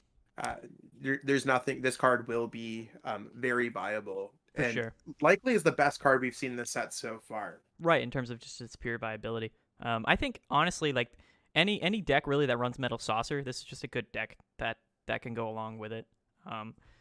Again, it kind of works as like that proxy between putting the metal energies onto your bench Pokemon and moving those energies elsewhere. You know what I mean? So I like this card a whole lot. It's only stage 1, so easy to get into. I like it. I like it a lot, Zach. I'll give it a strong 7, maybe an 8. I give this card like a 9, Okay. maybe closer to a 10. Dang. I think like we can't look at the card in the context of a metagame, considering we don't know what the metagame is going to be when the set releases. Right. I Right. just feel like this card is like it has like worlds winning potential. Like there's certain auras that cards give off, and I mean I think that Metal Trans is it's a card that could win. Like Metal Zacian V is arguably the strongest card we have in formats. Um, and just the fact that you could move all the energies around, do some shenanigans with that, I feel like that this card single-handedly alone makes that card better. That's Um, that's so I, that's a good point, man. so Bronzong is just a really good support Pokemon. If you're playing a Metal deck, this is always going to be a consideration. Metal Pokemon, it's not like they're fairy Pokemon. They're going to continuously get printed in every single set. Right. So we get more and more options with Metal Trans. And this card's going to be legal for 2-3 years. We're going to see 2-3 years worth of cards come and go to be used with Metal Trans. I just think that, to me, this is my favorite card in the set so far. It's very good. I agree, man. My I might bump it up. I think it's probably an 8 or 9. Now, the more I'm thinking about it, it is very very good. And yeah, I mean, you can say what you want about it. You can go into any sort of details, but I think it's a card that's only going to get better with time, and it's already very good. As it when it gets put into the format. Next up is For Aegislash. sure. Next up is Aegislash, Zach. Well, there's 2 different kinds of Aegislash in this, set. Okay. There's like for the different stance changes. So there's this one here that I have up on my screen, and then there's another one below. But the first one here, stage 2 Pokemon, 150 HP. It's got the ability stance change. Once during your turn, before you attack, you may switch this Pokemon with an Aegislash in your hand. Any cards attached to this Pokemon, damage counter special conditions in play remain. So you can switch between the 2 forms of Aegislash. This one seems to be the attacking version, the offensive version. So Full Metal Blade, 210 damage for 3 energies. And then you discard 2 metals from this Pokemon. I don't hate it. I like that ability. I think it's cool. Will it see a whole lot of play? Probably not. But again, with Bronzong, it's one of those things where Metal type, it's better to be metal type than not. There's metal saucers. There's cool Right. stuff going on there. I agree. And then the other one, Zach, is it's got the same ability, but it's got Giganto Bash. So 70 damage, and then during your next turn, or your opponent's next turn, prevent all damage done to this Pokemon from Pokemon VMAX. So this means that, depending on what your opponent's playing, like you can go into this Pokemon, hit him for 70, and be immune to those VMAX Pokemon, which is Yep. good in a lot of decks. a lot of decks are running VMAXs these days. And then after you hit for 70, you can go in and then hit for 210, and that's 280. It's not going to, of course, knock out VMAX Pokemon, but then you can hit for 70 twice and then go into 210. I like this idea like a lot, Zach. Like I love. Yeah, I like the ability a lot, and I mean, I think it's probably an Aegislash very specific ability, kind of like how it works in the VGC a little bit. Right. Yes. Of course. Yeah. But it's also should be noted too that there's nothing that says that the Pokemon has to have the stance change ability to change it out, right? It just has to be an Aegislash. So maybe in the expanded format there could be some cool Aegislash that have been printed in the past, or even in our current standard format. I think there's one from maybe it's Cosmic Eclipse. Wait, Zach, can you go into Aegislash V? No, because Aegislash it's a and different. Aegislash V have two different names. Dang. Even though that, yeah, I mean that'd be cool if you could, or even switch into an Aegislash V Max. Oh my god, bro. Yeah, I know. We're thinking on X game mode at like 2 o'clock in the morning right now. I mean, we just want to get this content out to you for right. Yeah, okay. But Aegislash is just switching around here. I like it though. I really like it. Again, the it's one of ability's those super unique. Yeah, it's one of those immunity decks. Like I think later in the format, when almost all decks are VMAX decks, like you know what I mean, like after rotation, something like this could just be absolutely busted. I like it. I like it. I don't hate it. Okay, right, let's move on. Let's see where we're at. There's Pharaoh. No. 70 damage for 1 energy can absolutely. We're moving on to Licky. Licky. I saw a lot about this one though. A lot of people were talking about it. Licky Choice. Yeah, you can go over it. Triple colorless energy. Your opponent discards the top 3 cards of their deck. Alternatively, they can choose 3 cards from their hand and discard them instead.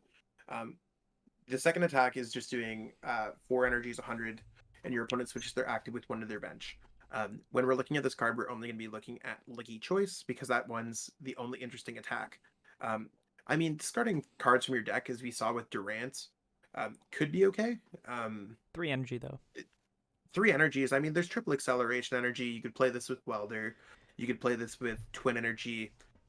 There's a few ways to like get the energies on this card, especially with it being a colorless Pokemon. Is it worth it for Licky Choice? Probably not. This screams more of like a fun deck, but a disruption deck like this can turn up and win some games. I mean, if you give your opponent some really tough choices, I think they're just going to discard a lot of cards from their deck. Maybe this would be played with Curse Shovel, just continuously discard all their resources. With a few other cards, this could actually be pretty strong. Yeah, but it had to be like a pretty far-fetched combo deck at this point. Right. So I don't know. I don't upon first glance, I mean, I think the attack's very cool. I like the choice. I think it's kind of fun. It's definitely very fun, but fun doesn't necessarily mean it's going to be very competitive. Right, I agree. I think it's a little bit too far of a stretch, like the combo, but potentially, right, could see some play. Again, probably one of the most disturbing looking Pokemon I've ever seen, and I'm gonna move away from. Yeah, I'm gonna move away from that. We finally have another Pokemon V, Zach, which one I actually really like. Not that it's amazing. I like this one too a lot. Actually, I think it's interesting. Yeah, I mean it's so for 3 colorless, you have Second Bite. That first attack, 40 damage. If the defending Pokemon is knocked out by this attack, you take 1 extra prize card. That's really the only thing significant about this Pokemon. The second attack, 4 energies, 200, and then do 30 damage to yourself. I like the Second Bite a lot. I feel like this could see play in like Welder decks, just where like you pull it out, you know, you get the energies onto it in 1 turn with Welder, and then you just kind of knock out like something that only has 40 or less HP left, and then you just cheese out that extra prize card, maybe for the win. I like it, man. I like it. It also could be an option for ADP in some ways. Like you could technically put this in ADP, but getting the energies on it would be a little bit strange. Although we do have Bronzong now. But I think Bronzong only moves. It's just metal energies. It's not metal energies from metal Pokemon. From one of your Pokemon to another. Okay, yeah, I mean that could be cool.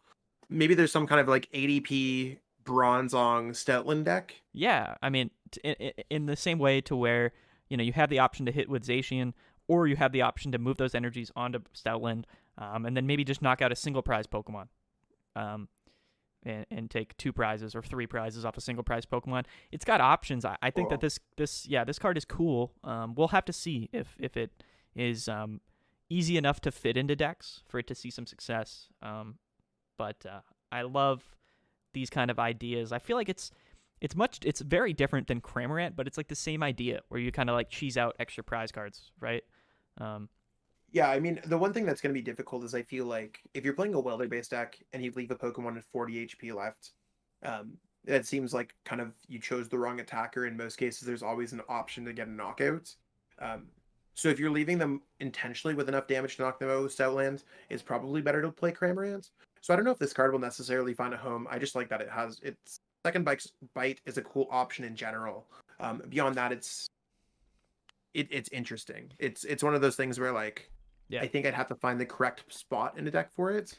I But I think, mean, I certainly will try to look for one. I feel like maybe you pair this with like Reshizard, because Reshizard will hit for 230, which isn't enough oftentimes to KO tag team Pokemon. That extra 40 will most likely get the KO on tag teams. That's 270 total. And for VMAX Pokemon with Reshizard, you hit for the 300 with the GX attack. Again, not enough to knock out VMAX Pokemon, but that extra 40 will be. So that's kind of the only scenario I can really think of.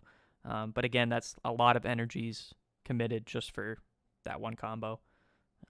But to see, I mean, yeah. again, it's not when we're comparing this something to like the Stoutland to the Tyranitar V, for example. At least this card has the potential of use. Yeah, there's a reason to play it. Exactly. So we'll see. I like Moving it though. on here. I like it. Yeah. Yeah, Okay. I like it. Drampa. Drampa is pretty basic. Searching for 2 basic Pokemon, put them on your bench. 30 plus, flip a coin until you get Tails. Cards like this you'd only be using it for Call for Family. I mean, there's that kind of meme Chandelure deck. I think that's this kind is of like yeah. This is just like the best Call for Family option that we have. It's colorless energy. It's got 120 on the basic. I think as far as these Call for Family Pokemon go in these road decks, this is going to be your best option. But that's about it. I think Drampa is Call for Family. And I mean, moving on, we have Escape Rope. We've already touched on Escape Rope a bunch, so I don't want to touch too much on it. This card's been out forever. We haven't had it in our standard format for about a year now. Yeah. But this card kind of was Warp Point in the past, turned into Escape Rope, and it's just like a switch for both players. Which means that all decks might not just run for Switch. You got some options. You got Switch with some spice. So adding options when it comes to deck building is just going to quickly grow the game, make it a little bit more strategic so that you're not just having an instant switch. You might actually use a couple of those spots for Escape Rope. And there's some decks that could benefit from this as well. Especially if your opponent only has one Pokemon, where we see like Fion being played in some decks just to bring up your opponent's Pokemon. Right. I mean, Escape Rope could very much do the same thing. But it's nice to have kind of a format staple back in our formats. So I mean, I'm certainly excited about it. It's probably going to be in a lot of winning decks. I agree. Really basic card though. Yeah. Kind of like Switch. Yeah, I everything you said I fully agree with. I think it's one of those cards that has like infinite potential, infinite possibilities. But overall, I think it's going to be really good for the format to have this card back in. I think it's just going to change the way people play. And overall, I think I'm glad that we have it back. Same here. Vitality Band next, or Vitality Jar. Vitality Jar. Choose up to 2 single strike energy cards from your discard pile, reveal them, and then shuffle them back into your deck. So it's just a way to recycle those single strike special energies. I don't see this being particularly needed in a lot of single strike decks, but maybe for the long haul in some decks, it might see like a 1 or 2 of use, kind of like Fire Crystal, but less good. And I mean, I'm not too high on this card, but I feel like it's there if you're ever playing a deck that needs to do this. You know what I mean? Yeah, I mean, I think it's one of those getting back energies is cute, especially if your opponent finds a way to discard them. It's cool. I don't hate it. I like unique cards like this. It allows for cool deck building. For sure. What does Camping Gear do? If you play this card, your turn ends. Search your deck for a card, put it into your hand, and then shuffle your deck. Obviously, this card hasn't met up with Marnie yet, or Reset Stamp. Oh no. It's interesting. I don't hate it. It's just I feel like Marnie. I kind of hate it. Yeah, I I think in some kind of like control deck, or some kind of wall deck that's not attacking, this might be a very good card. Kind of like a searcher deck Pokegear or something like that. Yeah. Reasonably, that's the only kind of use that I could see for a card like this. Those decks are already very susceptible to Marnie anyways. Typically, they have better engines, or they run off like even an expanded, they'll run off a Tropical Beach engine. Camping Gear to me just seems like the only way that we have for that to work in standard. But I'm not. I don't know. This card's very weird. My thoughts on it, it's a little bit on the weak side right now. It is. It seems like a really ideal card to have like going first, like in your hand right at the beginning of the game. Especially like it kind of prevents you from bricking, especially like going into that second turn. But I don't I don't want to even talk too much about this card. It is what it is.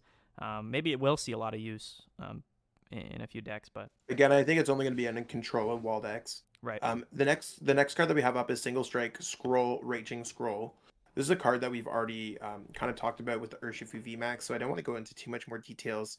It just adds Outrage 10+10 in the form of Fury, which I mean I think it could be cool on the higher HP'd Single Strike Urshifu VMAX, but I don't necessarily even know.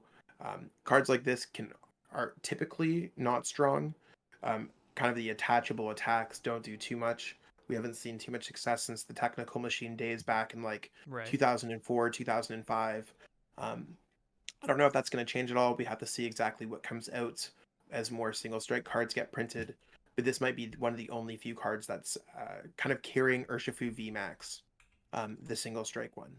Yeah, I think it's cool being able to add a tool that adds attacks onto some Pokemon.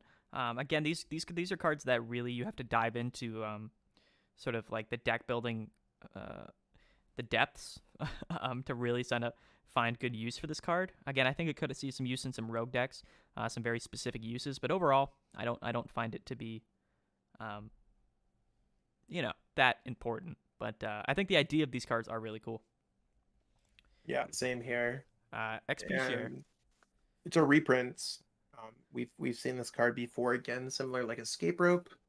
A card like this allows you to move. Oh wait, when this Pokemon is knocked out by damage from your opponent's attack, you may move one basic energy card that this Pokemon. It's like a worse Wishful Baton, right? Yeah, I think Wishful Baton was the card that I was thinking of when I was thinking of Experience Share, and then now I remember that it's only the one card. But it's different. You attach this to the Pokemon that you want the energy to move to, other than attaching this to the Pokemon that is about to get knocked out. So I mean, it's interesting. I don't know which Pokemon I want to save an energy from. Yeah. And I mean, you could have a few experience shares in play and collect the energies differently. Oh, that's a good. Yeah. That's. I mean, technically, you could just run like 4 XP shares and then like save all your energy for a while, right? Or at least what I mean. Exactly. I like but that. It's also cards like this that are pretty susceptible to tool scrappers because they're sitting for a significant amount of time. Very much so. Stuff like that. All right, yeah, we'll move on. Cool card. I kind of like it.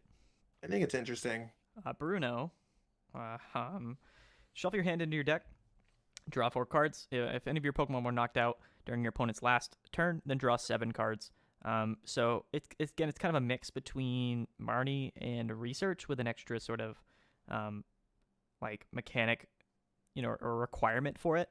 Overall, I don't find this card to be very good. It does have the single strike mechanic, so it's searchable with a few other cards.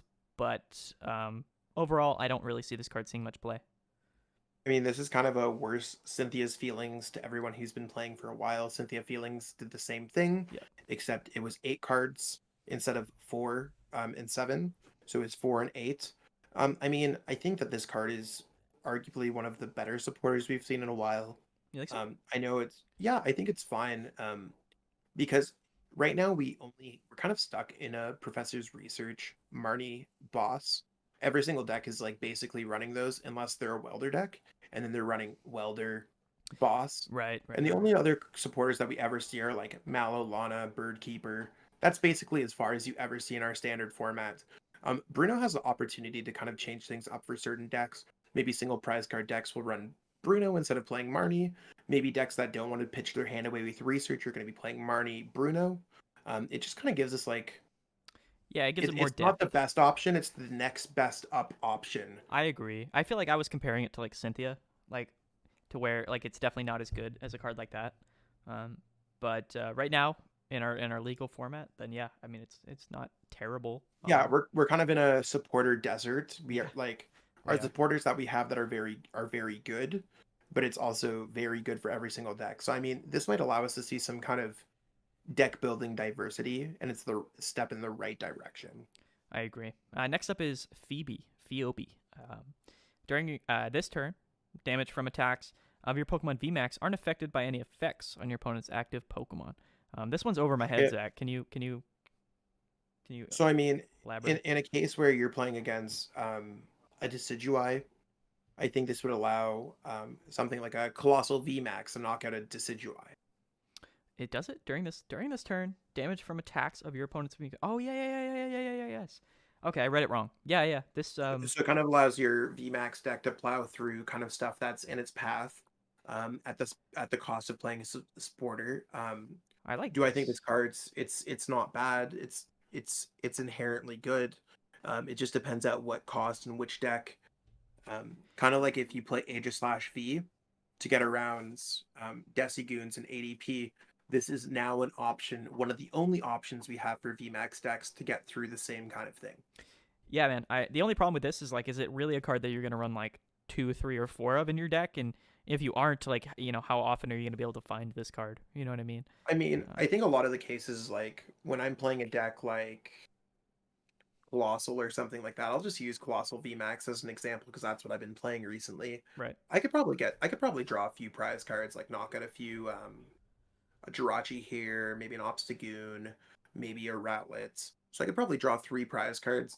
If you mix this card with 1 or 2 copies with Eldegoss, you might be able to complete the game. Yeah, I like that actually. Yeah, I mean, it's going to be good for those decks that literally just get auto lost by things like Desi, which I think is good. I think that now people are going to be like, oh, like I hate Desi, and then it's going to be like, well, it's just run Phoebe. You know what I mean? So I like that we have it out. It sucks if you're a Decigoons player or anything similar to that, Yeah, Zach or Cooper. anything that could come out, but yeah, rest in peace, Zach Cooper and Gabe Shumway. Gabe Shumgate. yeah, exactly. Rip guys. Anyway, that's a cool card though. I like how they made it. Now on to the mustard. This is the single strike mustard. Okay, so this one is the one where you search your deck. So instead of, I know when we were talking about Embor, we were talking about the discard pile. This one actually just searches your deck for the Embor. I like that. So I mean, cards like this are good. You could whittle down your hand to 1, especially with some of the cards that we have in format, like Quick Ball makes it possible. Even Electromagnetic Radar makes it possible. So depending on what kind of deck you're building or what you have, I think it's possible to get yourself down to 1 card and then just mustard single strike stance into an Embor, put that on your bench, and then continue on with your turn. Again, there's not really too many Pokemon that I want to power up with Embor right now, but this is really a forward-looking card. For sure. Sorry, Zach, my webcam died again because we've been going for so long, but you know what? We're just going to rip through the rest of the video without the webcam. Okay, cool. No worries. That's completely fine. I mean, I don't even have my webcam on my version of the video because it's going to be featured on both Maddy's Chill TCG YouTube channel and the Lone Blown YouTube channel. Be sure, if you haven't subscribed to either one of them, or if you've subscribed to one or the other, feel free to subscribe to the other one. We both cover different Pokemon contents. For sure, man. Yeah, if you're watching this on my channel and you're not subscribed to the Lone Blown, just go do it. Description down below. Great guy, great content creator. Always helps out with the videos. And same thing for Chill TCG. Chill TCG they run some of the best events online right now. Maddy's a great guy. We run a podcast together, covering a lot of the data that goes on from their particular tournaments. Now they're running up to 2 tournaments per week. So I mean, I'd totally check out their channel as well. If you haven't subscribed to them, it's in the description below. Moving on, we got Tower of Darkness. You can discard a single strike card from your hand and draw 2 cards. To me, this seems pretty good. It's kind of like Scorched Earth that was playable a few years back. I think drawing 2 cards at a time is fine for a stadium card. Yeah, it would be cooler if that other mustard, I mean, it wouldn't be for mustard, but there would be more synergy if that mustard was you take the single strike Pokemon out of your discard pile. That way those 2 cards would synergize. But overall, yeah, I mean, I think I don't love this, but I think there's a lot of other stadiums I would probably run. But it's not terrible. It's not bad at all, right? It's, it is what it is. It's just kind of like a free draw 2 cards. And maybe if there's ever a deck archetype that relies on having a certain amount of single strike Pokemon in your discard pile, kind of like a Mad Party style thing, then maybe this stadium would be very good. So See, I played Scorched Earth at OCIC Australia International Championships like in 2018 or something like that. yeah, With the Scorched Earth, where I think it was discarding a fighting or a fire energy from your hands.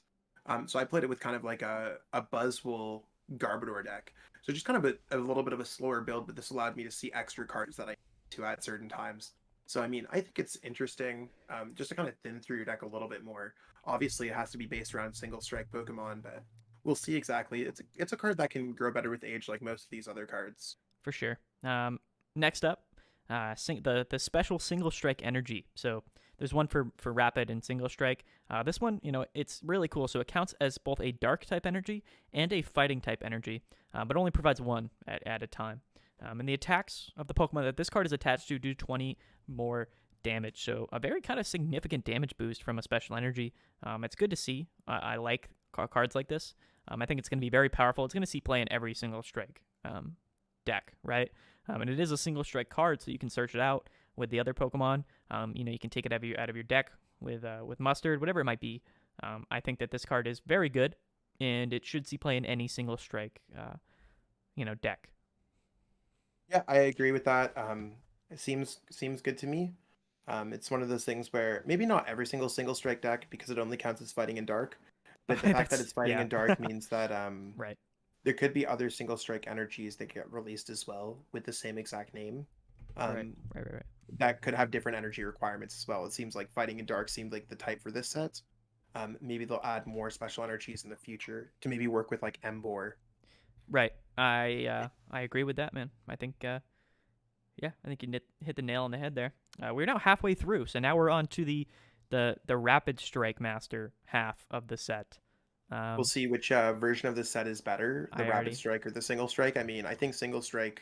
I already so know. far there was a few cards, but we'll have to see what comes out in Rapid Strike. I like Rapid Strike. I'm not going to cover Bellsprout, but I guess Weeping Bell. So it does have the ability Dangerous Slime here. So when you evolve your Bellsprout, when you evolve into Weeping Bell here, you may leave your opponent's active Pokemon burned and poisoned. So again, this could see play with that Salazzle that we saw. Overall, going to be a very clunky deck, but actually is not bad in terms of inflicting status conditions. I think this is probably one of the better options that we have to inflict multiple. And burn and poison 100%. is good, right? Because you can also, the confusion works with Salazzle, and that would be 3. So I like it. I mean, it's cool. Like, it's actually very cool. That you need for a deck like that. Obviously, we'll have to see if there's any other way to get those other special conditions really easily in play. But I mean, this seems, again, very good for the Salazzle deck. Right.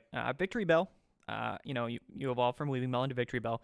For 1, colorless energy, Panic Vine, 40 damage, and you confuse your opponent's active Pokemon. And then the next turn, it also can't retreat. So this is a deck. If you just focus around Weeping Bell, Victory Bell, this could be a very annoying deck between the burn, poison, confusion. Kind of locking them in the active spot. Could be interesting, although it doesn't seem to be very viable. And that second attack, grass, colorless, 120. So I think it's cool. I think these cards are cool. I just don't significantly think that they will see synergy with the Salazzle deck as well, where you could just go confusion, poison, burn. But I mean, I agree with you. Crickettoon's a card that I saw leaked a few days ago that I'm kind of excited about. So once during your turn you may draw until you have 3 cards in your hand. This Pokemon could be anywhere in play. I think that part of the ability is really huge, especially if you get down to a thin hand size. We could also see decks, maybe these Mustard Strike decks, kind of playing down to a lower hand size anyways, or playing cards that can get your hand down to a low size. So I could see Stage Elation drawing you some cards. And if it's in your active spot, you could draw 4 cards, or until you have 4 cards in your hands. You can only use the ability once, period. Stage Elation once per turn, so even if you have 2 Crickettoons or even another Pokemon that has a Stage Elation ability. But I mean, I think drawing cards in any capacity, this seems like a very good opportunity to do so. The attacks on the weak side, but I put this with kind of like the Crobat V's, Eldegoss kind of cards of the world, where I feel like Crickettoon V seems very interesting if you ask me. Yeah, I mean, I like it. I think that ability is very good. I don't know if it's as good as things like Eldegoss or Crobat, but it's right up there with sort of its the intent of playing it. It's a card that you would put in really decks that, you wouldn't use it for its attack. I think the 180 HP makes sense on a Pokemon like this, but I would love to see something a bit higher. 180 HP makes you're a little bit more susceptible to getting sniped by that ADP for 3 prizes. Yet again, I think it probably will see play in some decks. I think it's a very useful ability, but sort of putting multiple 2-prize Pokemon down on your bench all game, you are susceptible to boss's orders, and I like this card. I think it was only a matter of time before we had a Pokemon V that did something like this, since we did have a Crobat, Eldegoss, and now we have Kricketune. It kind of gets added to that category of cards. I like it. I'm going to give it like a 7, 6 or 7. Yeah, I agree with that. I think that's probably fair. Kind of leads us into our next card, Cherubi. Cherubi, as often as you like during a turn, you may attach a Grass Energy card from your hand to one of your Pokemon, except for Rule Box Pokemon. So this is a set where we've actually seen Rule Box become a new kind of definition. Rule Box is any Pokemon that has a rule at the bottom of the card. You might be like, what does that mean? So EX Pokemon, VMAX Pokemon will have the draw 3 cards. Coco V, you can only have, or Tapu Coco Prism Star, you can only play 1 Prism Star per deck. Right. Any card that has those rules at the bottom, even in the expanded formats, going back there, these would be cards that you could not attach to. But I think attaching as many Grass Energies, especially on a stage 1, to any of your Pokemon, not even a Grass type Pokemon, seems like a very good ability. Especially if there's a way to transfer them to a Pokemon with a Rule Box in the future. Right. I know Bronzong only moves Metal Energies, but maybe there's another way. Yeah, I agree with that, man. I think that this card is very cool. It's like one of those cards that probably will get better with time, like most of these other cards. And it might make some sort of single prize Grass, archetype decks more viable, having Cherubi in their deck. So, or Cherim, yeah. So I know there's that kind of meme Maractus deck that I know that Mahone Tricky Jim has covered. Before, this would be a really good way to power that up. Oh yeah, man, that actually makes that deck very cool. Interesting, man. Listen, I'm gonna play that because that sounds fun and super trolly. So cool. I like Cherim. It's another holo rare in this set. Carnivine is next up. This is a Rapid Strike, so this is our first Rapid Strike that we're taking a look at. 2 colorless, big bite, 30 damage during your opponent's next turn. The defending Pokemon cannot retreat. It is what it is. It's whatever. And then for grass, 2 colorless, triple whip, 60 damage. You flip 3 coins, and then it does 60 for each head. So for 3 energies, at the most, you're doing 180. On average, you're doing either 60. On average, you're probably flipping.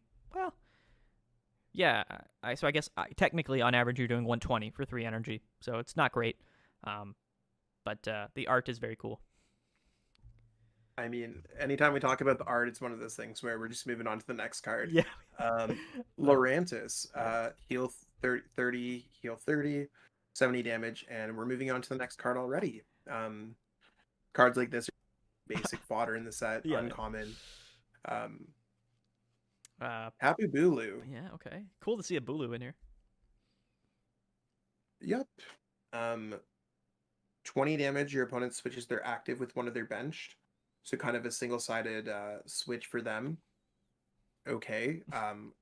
Grass, colorless, 80 plus 80, especially if you discard all energies. I think this card's just like missing the mark here. 160 is just not enough anymore. If this card was doing 250 or something like that, I'd be like, yeah, that's super cool. But we're just in such a power creep where 160 is just not going to cut it with Nature's Judgment. I agree. I think maybe if he was just like 2 grass for the attack cost, then maybe, because it is a basic Pokemon. But yeah, I don't think anyone should ever play Tapu Bulu. So we can move on from that. There's a Blipbug here. I don't know why there's a Blipbug here, but I think the Blipbug, I think the Dottler, I think it evolves into Dottler and then Orbeetle. Oh, they're psychic. I think those are both psychic type. Okay, so let's move on. We have the new Victini V, Zach. Victini V. So for 1 fire energy, V bullet, 10 damage. If your opponent's active Pokemon is a Pokemon V, it does 50 more. So I guess for 1 energy, you can do 60 to a Pokemon V. Okay, and then Flare Shot for a colorless and a fire. 120, and then you discard energy from this Pokemon. So both of those are very bad attacks. Again, this is one of those cards that you would really only play to get into Victini VMAX. But we do have Victini V from Sword and Shield base set, which is above and beyond the better Victini V, in my opinion. I completely agree. There's nothing here that seems spectacular. Yeah. Victini VMAX having Spreading Flames, basically the exact same attack as Victini V. You can attach them any way you like. Fire color, so that attack seems fine. I think energy acceleration at any capacity is fine. Yeah, especially having it's 310 awkward that you have Victini V has basically the exact same attack. Right. I think this attack is a bit more viable on a Pokemon that is in less jeopardy of getting one-shotted if it's left out there. But to the same effect, it's a bit strange to have them on both. Plus, I think if you're running Victini VMAX this one, I think you're running the old Victini V as well because it's a better card. So it's weird to have the same attack on both the V and VMAX. And then 100 plus 120 if they're a V Pokemon, which would encompass both a V and VMAX to do 220 for 2. I think 220 for 2 is cute. Is it cute enough to run this card? That only time will tell. You got to look at something like Eternatus VMAX. Eternatus VMAX is doing 270 for having a full bench of 8. So this could it's arguably easier to do this amount of damage. I just don't see where it's super helpful. The only thing I can note with this card is that it's one of these fire type cards that we rarely see that doesn't really require you to run Welder. You know, it doesn't have a high energy attack cost. I guess post rotation when Welder rotates, this card will remain playable.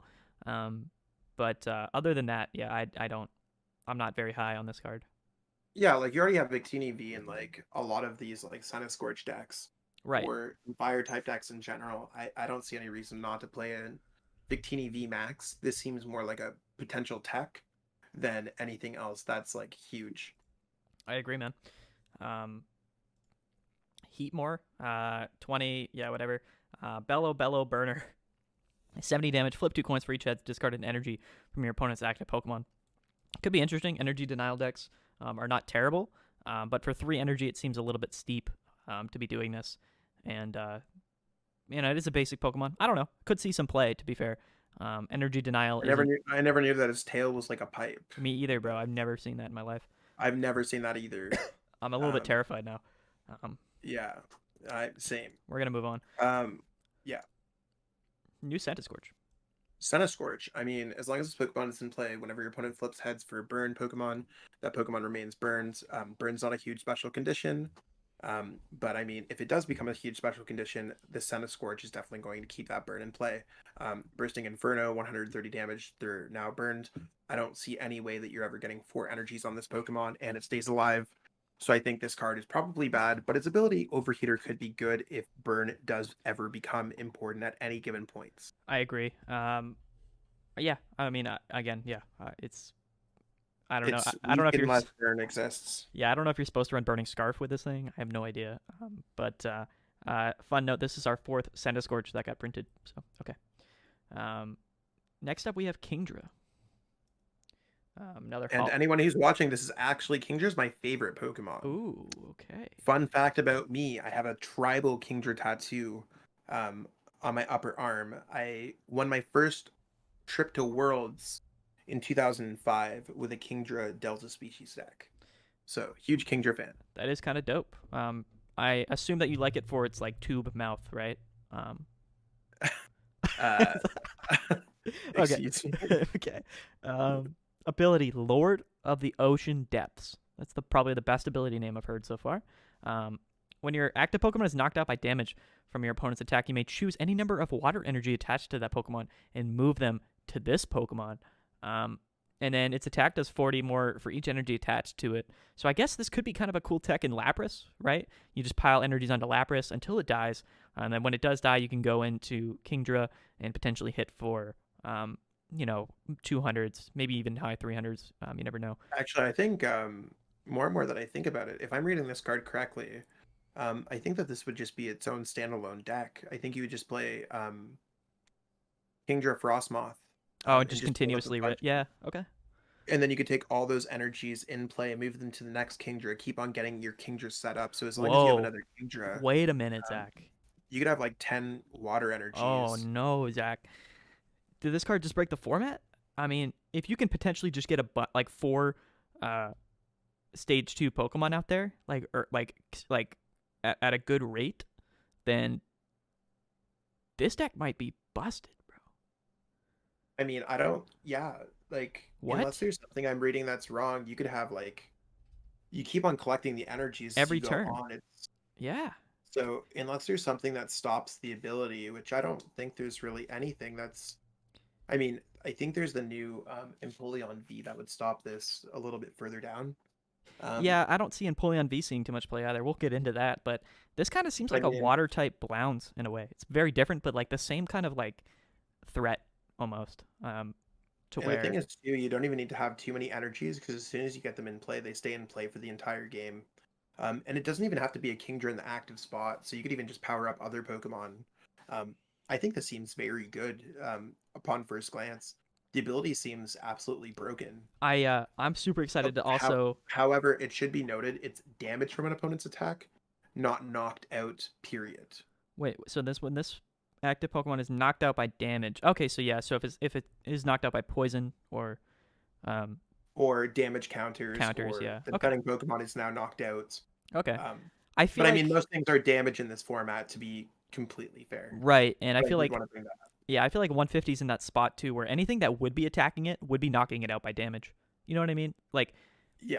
Like they wouldn't. You know what I mean? Like just no one's gonna hit you for like 110 or like 120 and then poison you or like, you know what I mean? Like it's one of those things where, in decks that run poison or damage counters, like Eternatus for example, like it's just gonna knock you out anyway, like no matter what, by damage. So, potentially could be an incredibly fun deck to play. And with Frostmoth, with Nessa, with Capacious Bucket, this deck seems very fun to play for sure. And we might have to test with this a bit, Zach. I agree. I mean, it's been a while since I've seen a card that like the ability is very good. It's so good. The attack's also very good. I don't know. This one's very interesting. I haven't seen this card yet, and Me I either. was totally expecting a garbage card. Nobody's And been talking about it. Back. We found Except us, man. We found the We're hidden. talking about it. Yeah, we are, man. I think the ability name speaks for itself too. The Lord of Ocean Depths. Indeed, it is the Lord of Ocean Depths. Exactly. We bow down to that crown, Kingdra. All right, we'll move away from that monstrosity of a card. Holy cow! To Galarian Mr. Rhyme, everyone's funny clowned ice friends. Love it. Our third one so far. The ball juggling. If you ever want to juggle balls, here's where it's at. So what does this you do? can discard any number. You can discard any item cards with ball in their name. It does 40 damage for each card discarded in this way. So that would be now the word ball. I think in Japan they clarified it that it has to be like a Pokeball. Yeah. Things like that, like air balloon. Even though it has the word ball in its name, would not. Yeah, it's got ball juggling. Okay. I think so. Correct me if I'm wrong. The Pokeball guy, right? The mascot guy. You know that card, the supporter. Have you seen that one? Mm-hmm. So does that take it from your? Does that take it from your discard or your deck? I'm not sure. Because that could be a deck in its own right? You just run all the ball cards. You run that guy, and you run this, and then it's a funny little rogue deck. This card also seems like it works with the Yamper in the sets. Yep. With Scoop Up Net and stuff like that. I mean, I think the Yamper Mr. Mime deck sounds kind of like the Cramorant Aeroscuda deck. You know, kind of like a cute combo within a combo. Right. I don't know how many ball cards we have in formats. Well, we have Quick Ball, we have Great Ball, we have Level Ball now. Spoiler, and we have Cherish Ball still. And do we still have like Nest Ball or Net Ball? No, I don't think we have those cards. However, this card could be very good in the expanded format where there's a lot of ball cards, and you could search out. You could probably just have a bunch. Like you could play a Sycamore and draw into 7 ball cards, and then just knock out your opponent's Pokemon. I don't know if it makes sense. Ever build a deck around that? I'm not logistically thinking about that, but You're not going to spend the time to build a ball focused Galarian Mr. Rhyme expanded deck because yeah, I think he'll run out of ball cards before yeah. it becomes good. But in a world where, yeah, it's this card's probably not going to be it. It seems like a fun little combo. Yeah. You'll probably see some of the YouTubers make some videos about it because it's fun. But in terms of competitive, it's a little bit dry.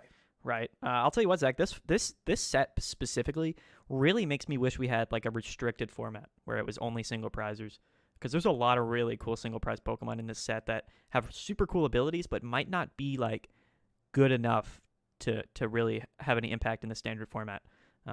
So I agree. if we ever see a restricted format or something like that, man, this game could be a lot more fun for a lot of people. I totally agree. Speaking Octillery? about another single prize card Pokemon, Octillery. This one's good, man. I like the ability. Searching your deck for a Rapid Strike card, anything with the Rapid Strike on there. Energy, supporter, tool, stadium, Pokemon, anything, bro. Yeah, you can only use one Rapid Strike search per turn, but I mean, I think that it's a really cool ability in general. Just kind of consistency crutch, whatever you need. Octillery can grab at your local corner store on your bench. He is Uber Eats. This is Uber Eats Octillery. Uber Eats Octillery. Yeah, you want that McDonald's, fam? You want that? You want that McDouble, bro? With cheese, dude? I got you, fam. Just give me, you know what I mean? Just give me a, yeah. I like it, bro.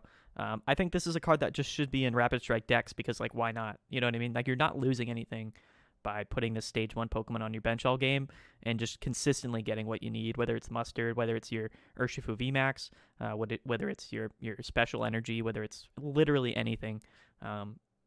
This card, I think, is going to be a staple in a lot of Rapid Strike decks. I could be wrong, right? It might not be needed in those decks, but I certainly don't think it's going to make them worse. No, I don't think so either. We'll move on, but I like Octillery a lot. It's also one of my favorite Pokemon of all time. Okay, cool. Also for the cups. Also for the tube mouth. That is, yeah. Okay. Tube mouth. The tube mouth. Okay. Here we are at Crawdons, and discard a card from your opponent's hand without looking. I mean, if you could peek in your opponent's hand, I don't even know if this card would be playable. No. And we'll move on to Empoleon V. Okay. Rule box. The rule box thing. This is the one that, brought up the whole rule box thing that we were talking about a little bit earlier. So this would block the Broken Kingdra idea because, actually, it's only your opponent's basic Pokemon in play. So it wouldn't even block the Kingdra. I don't know if there's anything that blocks the Kingdra. Nothing, bro. It's going to dominate everything in the game. Just damage counters and stuff like that. But, I mean, I think cards like this card's cool because you got the double Rapid Strike energy to count for a few of the energies. I like that this is water type. I like that you can attack for 260 damage against a fire type, like a Scorch VMAX. I like that you could shut off things like Jirachi. I like that you could shut off things like Zigzagoon.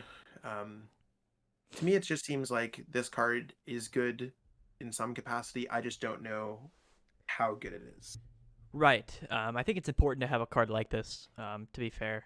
So it's, I don't know. We'll see, right? If a single prize Pokemon takes over the meta, maybe it's Kingdra. Who knows, right? If a single prize archetype Pokemon, it's basic Pokemon in play. Have no abilities. Yeah, not even single prize, just basic. Okay. Interesting. Yeah, so we'll see. Maybe I don't know. Maybe Mad Party gets shut down by this, but it doesn't because that's the attack in the attack description. I don't know exactly what Empoleon V will be good against yet, but I think that a card like this is very intriguing for the future of the format. Exactly. What do we at next here? Jellicent. 10 times the amount of water energy in your discard pile. Gross. That one Jellicent and the Fisherman dude. Well, you know what though? After. Well. Your Kingdra's, if you're talking about the Kingdra, I think the Kingdra would only run like 10 water energies anyways, or 12 water energies, because you got to count for prizing because everything's always going to be in play. Wait, so what would you ever use this card for if you just had like 30 energies in your deck? If you built a deck with like 40 energies, and could somehow get set up. I could see that like 40 energies probably isn't even knocking out V maxes Oh when you no. count for prizing cards left in deck. Oh no. Um, yeah, the Jellicent to me it just doesn't seem like it's it. It's funny though. Again, like That's I funny. think it's the same. I think it's the same artist as like the Grumpig. Somewhat like if you know the artist who drew these cards, Tomokazu Komiya, Yeah, he's on are something. you okay? Yeah, that's Like I him in need the to boat like right now, bro. That's him in the boat. just like screaming at his own nightmares, like What's man, oh interesting, man. what's interesting, what we always see. This is a complete side note. It's way too late at night. Uh, when people are fishing in Pokemon, they always have a Pokeball at the end of their line. And I don't. Does the Pokemon like eat it like a normal fish, or does it just like, you know what I mean? Like, how does that work? I don't understand. Well, if you look at the Pokemon Jellicent in front of us, it has those Pringles lips, Pringles mustache lips that it could just eat the Pokeball with. Right, but how does that I mean, catch? How does that? Do you then just throw another one after you reel it up? You know what I'm saying? Like, what's the goal there? Like, and why would a Pokemon eat the Pokeball? It just doesn't make any sense to me. But they're catching some dumb fish Pokemon. I don't know. Like yeah, moving on. Bruxish. Bruxish is a terrible card. Do not play this card. yep. Um, we're moving on. Luxray. Luxray. Okay. So lightning, electric slide for 1 lightning energy, 40 damage to one of your opponent's Pokemon. Don't apply weakness or resistance for bench Pokemon, and then you switch it with one of your benched Pokemon. So it's interesting. It is also a single strike Pokemon, or a rapid strike, now that I think about it. So it's got that going for it. Second attack, Scar Beat, 100 damage. Plus, if your opponent's Pokemon has any damage counters on it, it does 100 more, actually. It is a stage 2 Pokemon, so a little bit clunky, Zach, but potentially hitting for 200 on already damaged Pokemon for 2 energy isn't terrible. It just doesn't seem... Single prize card attacker. It seems like it's lacking somewhere. It seems fine. Yeah, I agree. I think it's not bad. And in the times where it is useful, it's going to be awesome. But for the most part, it's not going to be there for you. You know what I mean? Yeah. I don't know. Well, I mean, this one doesn't seem bad. 200 damage for the single prize card Pokemon. It's better than Excadrill in some ways. Like, if we're not looking at weakness, 200 damage for 2 energies is a very good ratio. It just, there's a lot of factors that depend on this card. But right. It also is walking on water like Suicune. Next up, Pachirisu. And this is kind of like a worse Drampa, I think. Yeah, I'm not about it. It's a cute card if you're a fan of Pachirisu, but No. next up is Claydol. A lot of the cards in this set, I feel like the Rapid Strike side of the set, on a side note, is arguably a better set so far. Yes, I agree completely. But Rapid the, Strike is... the weaker cards seem very weak. Like there's a lot more filler cards to make up for it. There's some kind of balancing issue. Yeah, I mean, in again though, in English they're all going to be in one set. So yeah, exactly. So Claydol Power Split attaches psychic energy from your discard pile to your Pokemon in any way you like until the number of energy attached to your Pokemon is the same number of energy attached to your opponent's Pokemon.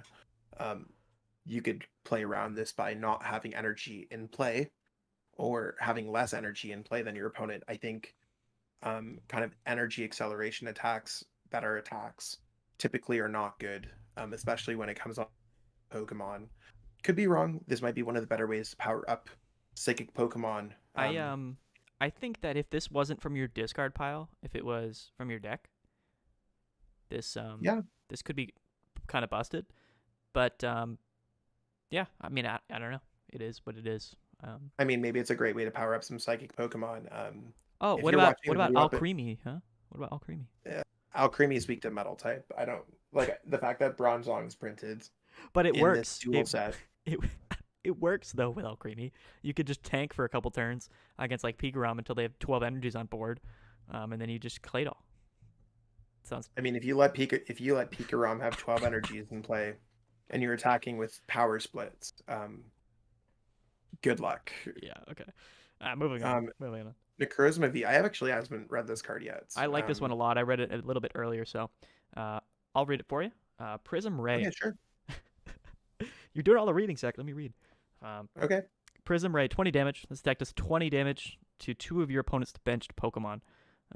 So it does 20 to the active, then 20 to 2 benched Pokemon. Can actually be pretty decent if you're ever in that scenario. But also, that's the second attack for 2 Psychic and a colorless. 100 damage. If this Pokemon has any special energy attached to it, it does 220. So 220 for 3 energy is not bad at all. Especially, decks like this, you most likely are just running multiple, special energy. So it's not too difficult to imagine that you'd be able to get a horror energy on this or a capture energy, whatever it might be, weakness guard. I like 3 energy 220, even though you do need the special energy. I think that's pretty decent. Yeah. I mean, I think I like Prism Ray more than I like Special Laser, but overall, I think this card's fine. I don't know if it will find a spot in the meta, but I mean, I think it's fine. I like it, man. Again, I think if this card had something like a Metal Saucer, but for Psychic energies, it would be busted. But that's just me. I agree. I don't see anything wrong with that. We'll move on. Although the next card I'm excited about a lot. Oh, baby. I know you're an Orbeetle fan. I'll let you actually, Maddy, take the wheel. Bro, Orbeetle is my life. Even though this art's a little bit derpy, I love this card. So it's a stage 2, 110 damage. It's a Psychic type Orbeetle. First attack there for 1 colorless. Evo Control. For each energy attached to this Pokemon, you may search your deck for a stage 2 Pokemon, excluding Orbeetle, and then put that onto your bench. Just straight up put that onto your bench. That's a very, very good ability there, especially since we saw so many great stage 2 Pokemon throughout this set review so far. This is going to be perhaps, and it's a colorless energy, so you can fit this into any deck. It's just going to be a very viable card in decks that rely on getting multiple stage 2 Pokemon out. Perhaps something like Kingdra or those Charizards from Vivid Voltage or whatever it might be. This card is going to be pretty good. Do you have anything else? You could power it up with a triple acceleration energy to get out 3 stage 2 Pokemon, or a twin energy to get out 2 stage 2 Pokemon. So I mean, I just think Orbeetle seems like the type of card that if you can get out these Pokemon very quickly, there could be entire decks built around it, kind of like how Meganium was good a few years back as well, getting out multiple stage 2 Pokemon. This card just seems like a better version of that. I agree. Summoning stage 2 Pokemon in play is no easy feat.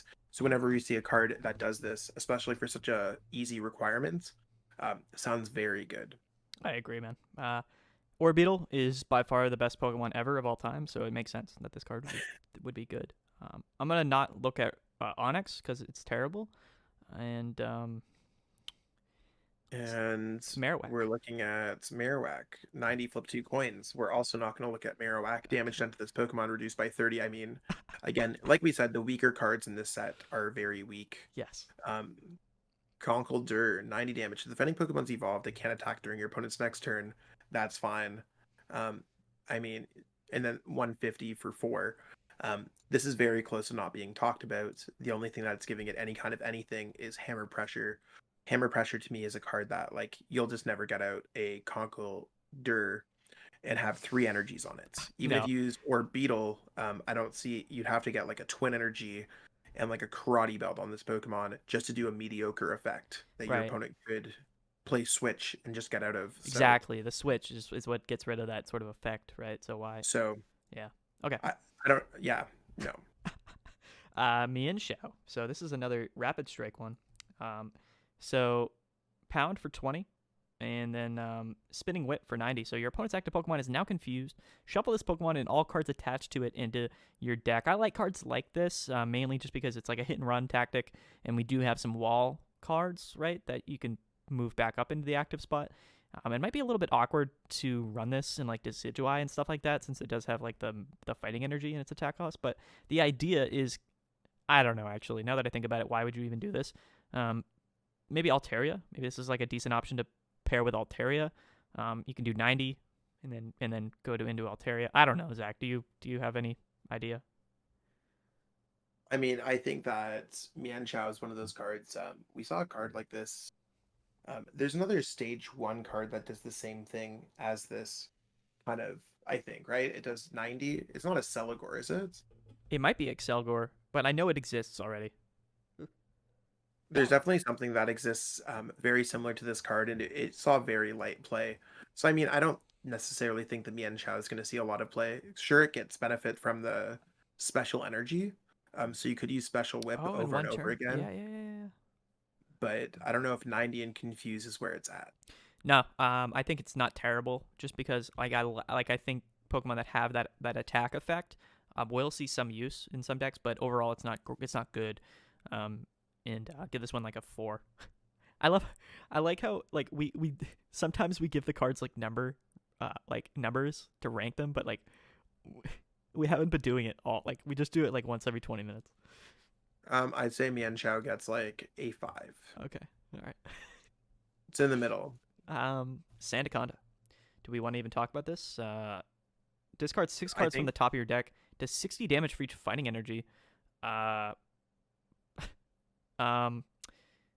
What can this be? I mean, other than just stacking a bunch of energies in your deck, I guess maybe you could use like Rotom Phone with this. I mean, Rotom, it doesn't really change too much because it shuffles. like, Yeah, it would shuffle the rest. I mean, you'd have to stack your deck a whole bunch. Like, if you see someone once in real life play returns playing a deck like this, and they only play like 20 energies in their deck, you know they're cheating. That's the only way that I could put it. Like, Sandaconda is just like one of those wild cards. 360 damage to discard those energies just sounds like so disruptful. Like, think about all the cards that you'd even need to get this card set up. Like, you'd play probably Pokemon Communication.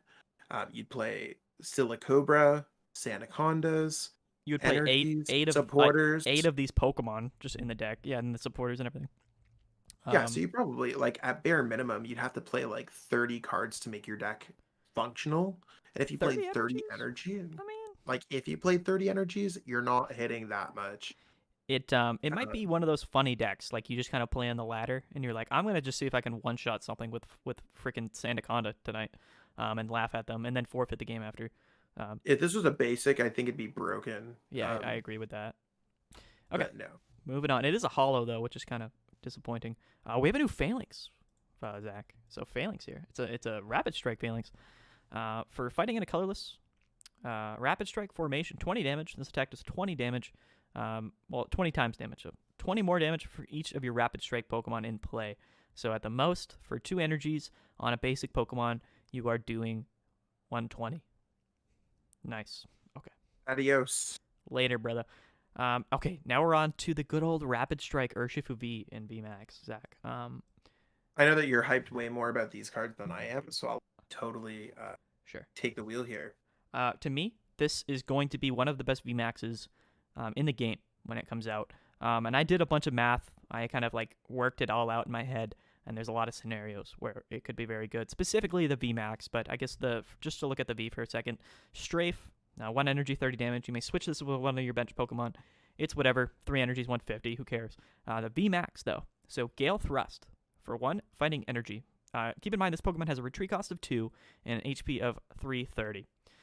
1 energy, Gale Thrust, does 30 damage, and if this Pokemon is moved from your bench to your active spot this turn, it does 150. Now, keep in mind that fighting type Pokemon are in a very good spot in the meta right now.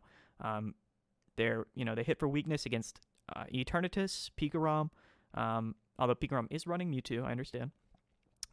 Overall, I just find that this attack to be very good right now. Especially, you can run things like Karate Belt, do it for no energy. You can run Dojo, and potentially just one-shot Eternatus with this. I think that it's an incredible attack, and it's almost 2-hit KOing mostly everything in the format with some damage modifiers like Zigzagoons or Leons. And for 1 energy on a Pokemon with 330 HP, definitely very, very good indeed. But if we take a look at that second attack, okay, well, this is the icing on the cake, Zach. 2 fighting and a colorless, and again, we'll look at the special energy for Rapid Strike Pokemon, but it's pretty much 2 energies at once. You discard all energy from this Pokemon, and this attack does 120 to 2 of your opponent's Pokemon, any of them, and you don't apply weakness or resistance.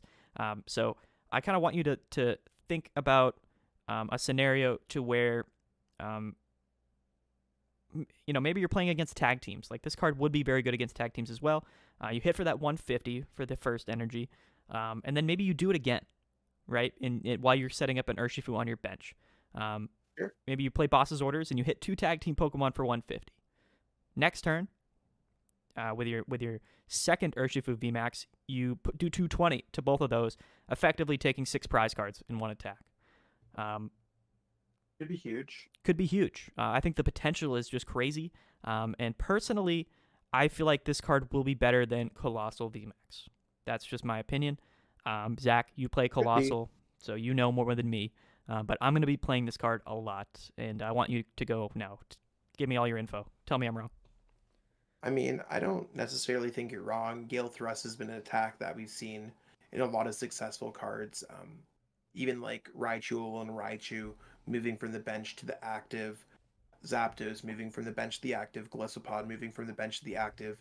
That effect for a single energy or any amount of energy has always been strong. Gmax Rapid Flow, especially when you pair it with cards like Telescopic Sight or damage modifiers, can definitely do a lot of things. I mean, sniping and Gale Thrust, I mean, I think it sounds really good. I just love this card. I just really like its the notion of it. And I mentioned this earlier in the video. I don't love Pokemon that just go for like huge one-hit KO attacks or just do, you know what I mean, like very basic attacks that do a lot of damage. I like the options that you have. I think that that's a big reason why Raichu and Alolan Raichu is so good, mainly for the paralysis. But the fact is that we have plenty of different ways to switch in and out now. We have Escape Rope now, we have Switch, we have Bird Keeper, we have Air Balloon because its retreat cost is 2. I think that this card is just phenomenal. I think 330 HP is phenomenal when you do have the Stone Energies. And I think that weakness to Psychic is not a huge deal, especially since you can run Jirachi GX to get rid of that weakness. So, yeah. Seems huge. I love it, man. I absolutely love this card. Do you got anything else to say about it? I mean, I think it's just this is so much better than the other Urshifu VMAX that it's it's just I know. Especially since like you don't like there's nothing involved with it. Like you literally evolve into it and for 1 energy you're just off to the races. And yeah, maybe you have like some switching cards. Whereas the other one you need all of these different damage modifiers. You need all these Pokemon to accelerate energy to it. This guy, I think the special Rapid Strike energy puts this thing over the top. Like, basically two attachments away, just 2 turns away from getting those 3 energies consistently, and doing 220 to 2 Pokemon. I think it's just disgusting. I love it. We'll move on though. Sure. Sorry if I just went like super ham on that. Oh no, you're okay. Steelix has been here. I pulled it up on my screen. Okay. It's 80, flip 2 coins, 80. Even for 3 energies, they're just making it pretty rough. Doing 160 damage if you get 2 heads is rough, and then 5 energies for 200 is just way too low. So I think we're gonna pass on this one. Moving on to Bisharp, and Bisharp looks like a card that we're probably gonna move on very quickly as well. Was it 90 if your opponent's active Pokemon is a metal type? Does 90 more? Is that what I'm saying?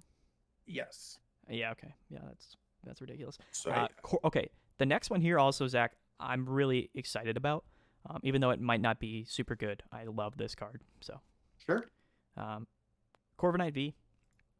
210 HP here. It's got a retreat cost of 1, which isn't bad at all. Weak to fire, which does suck, but coding energy is a thing. Clutch is its first attack. Defending Pokemon can't retreat during their next turn, does 30 damage. And then the next one for 2 metal and a colorless, Sky Hurricane, 190, and then you can't do it next turn. Super average. You play this to get into the VMAX.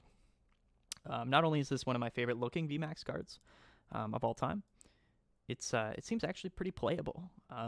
So it's got 320 HP, and it's got the ability Luster Body. Prevent all effects of your opponent's abilities done to this Pokemon. Zach, you're much more big brain than I am, so you'll have to go through some scenarios where this could be useful. But that attack there, 2 metal and a colorless, does 240, and then you can't do it next turn. So very similar to a Zacian attack, but it's a VMAX. Still, I think it's a good, definitely an incredible attack. Especially, Zach, and I don't know if you noticed, it's got a free retreat cost. Free retreat cost. It works with the Bronzong that we saw above as well. So you could just like have 2 Corviknight in play, 3 energies, swap them back and forth like every turn, man. Zach. Oh my God, I love this card. Can you explain? I don't know. It's the ability. So like, do you know any so sort prevent all effects of your opponent's abilities onto this Pokemon. So things like does this block Mewtwo? Does it? This would not. block Mewtwo because it's not an ability done to that Pokemon; it's an attack done to that Pokemon. But it uses the ability to do the attack, but that doesn't matter. No. Okay. This would block things like Galarian Slowbro V, doing poison to this Pokemon, and then it would block the Toxicroaks again, even though that it would never get to that point. Just anything that would target the Corviknight. So it's just one of those things where like Keeps it stable, right? Zigzagoons can't do things. Wow. Yeah. Again, and I think with Coding Energy, this is a deck where, Metal Saucer works with this deck. The Bronzong we saw works with this deck. The Free Retreat is nice. You have Coding Energies. I think that this is by far the best Metal type VMAX Pokemon. Again, I still think Zacian's probably a better card overall. Probably we'll see more play, but personally, I'll be playing a lot of Corviknight VMAX when it comes out.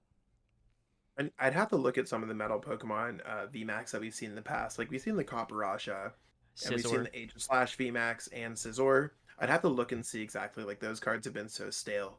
But with Bronzong kind of adding more to Metal type Pokemon in general, before I call it like the best, I'd have to see what else exists. Yeah, I mean, Aegislash is good. Copperajah is just a worse Scizor, I believe. It's literally the exact same card except Scissor's better.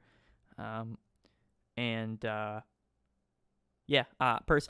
I'm high on this card, but again, it will probably fall down to the depths of the meta, and no one will play it. But a card that I love.